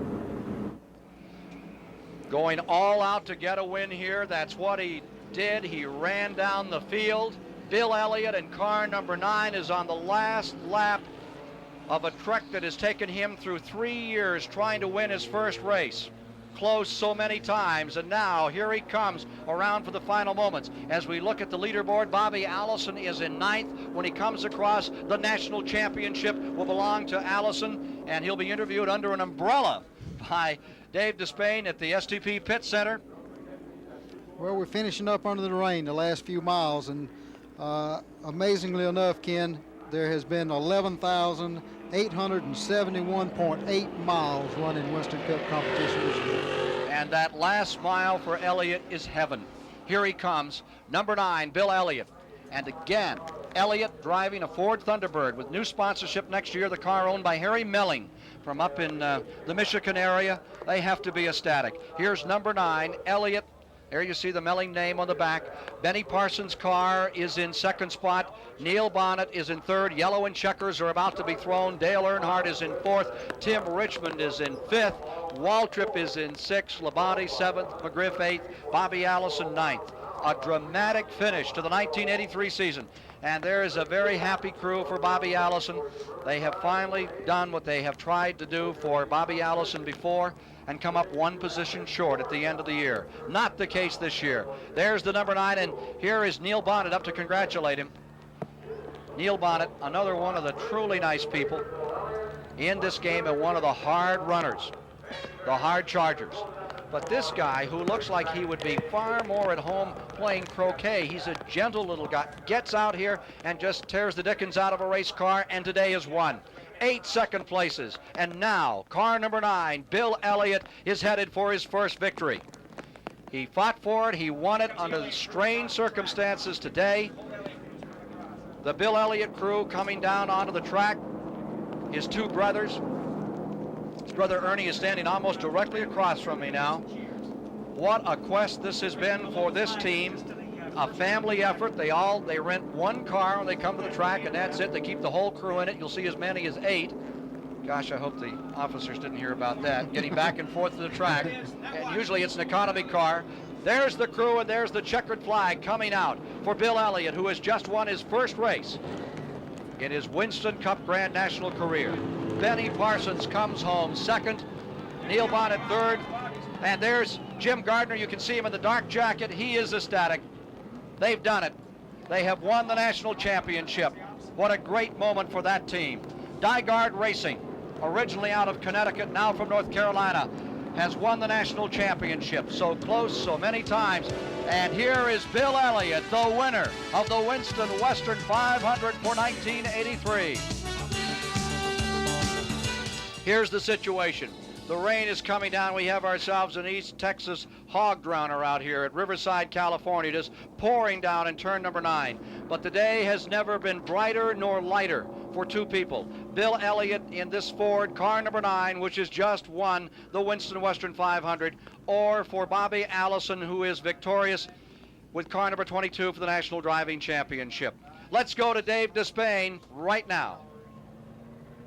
It's been an unusual day, Ken. It came to a rather shocking finish here as the rains have moved in and washed out the last couple of laps of this race. Let's not forget some of the other people who played such a role here. The incredible incident involving Richmond and Waltrip that took them out as they came racing down to an earlier yellow flag under a wet racetrack. But nothing takes the glory away from the two men who are champions here today. The champion of the race, Bill Elliott. The champion of the season is Bobby Allison. Bobby Allison is now pulling back toward his pit. The rain is just pouring down. Here he is there with his crew. Some well-wishers standing by him. Jim Roller trying to get a word. Let's go to Jim Roller. Bobby Allison, got to be the greatest day of your life. We made it. We made it. Dygard, Miller. We're taking some real hits here as the weather continues to get worse. Let's go to Victory Lane. And I'm in Victory Lane with Bill Elliott just coming out of his car. Bill, you've got to be awfully happy right now. I can't believe it. I just can't believe it. There's everything you did all year that went so wrong, everything went so right today. I just can't believe it. Tell us about the pass for the win. Well, I knew I had one chance to do it, and I drove it down in there. Me and Benny got together, but I knew that was the only chance I had to do it.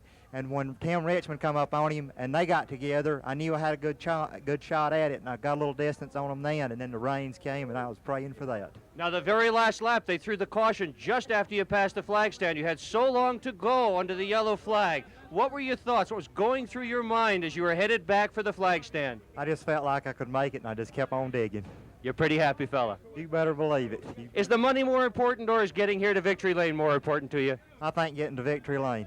A very happy Bill Elliott in his car in Victory Lane in the pouring rain. Big wave. Let's go to Dave Despain for just a moment. Dave Despain standing by at the STP Pit Center. There is Bobby Allison out of his car. That's his mother with him, his wife Judy, the family all here. A very happy Mom Allison standing by. And it is Bobby Allison. And there's the headline that he's won the race. Such a long quest and such a marvelous finish. And off to the Waldorf Astoria. And there is Bill Elliott out, $250,000 richer, that young man, with a performance. As you see, Ned Jarrett, a two-time Grand National champion, talking with him. And they're pouring a bit of the old brew over the top of Robert Vance Allison, the 1983 Winston Cup champion. That's the story here today. Rain delayed, but it's over in favor of car number 9, Bill Elliott, and number 22, the Dygard Racing Team, and Bobby Allison.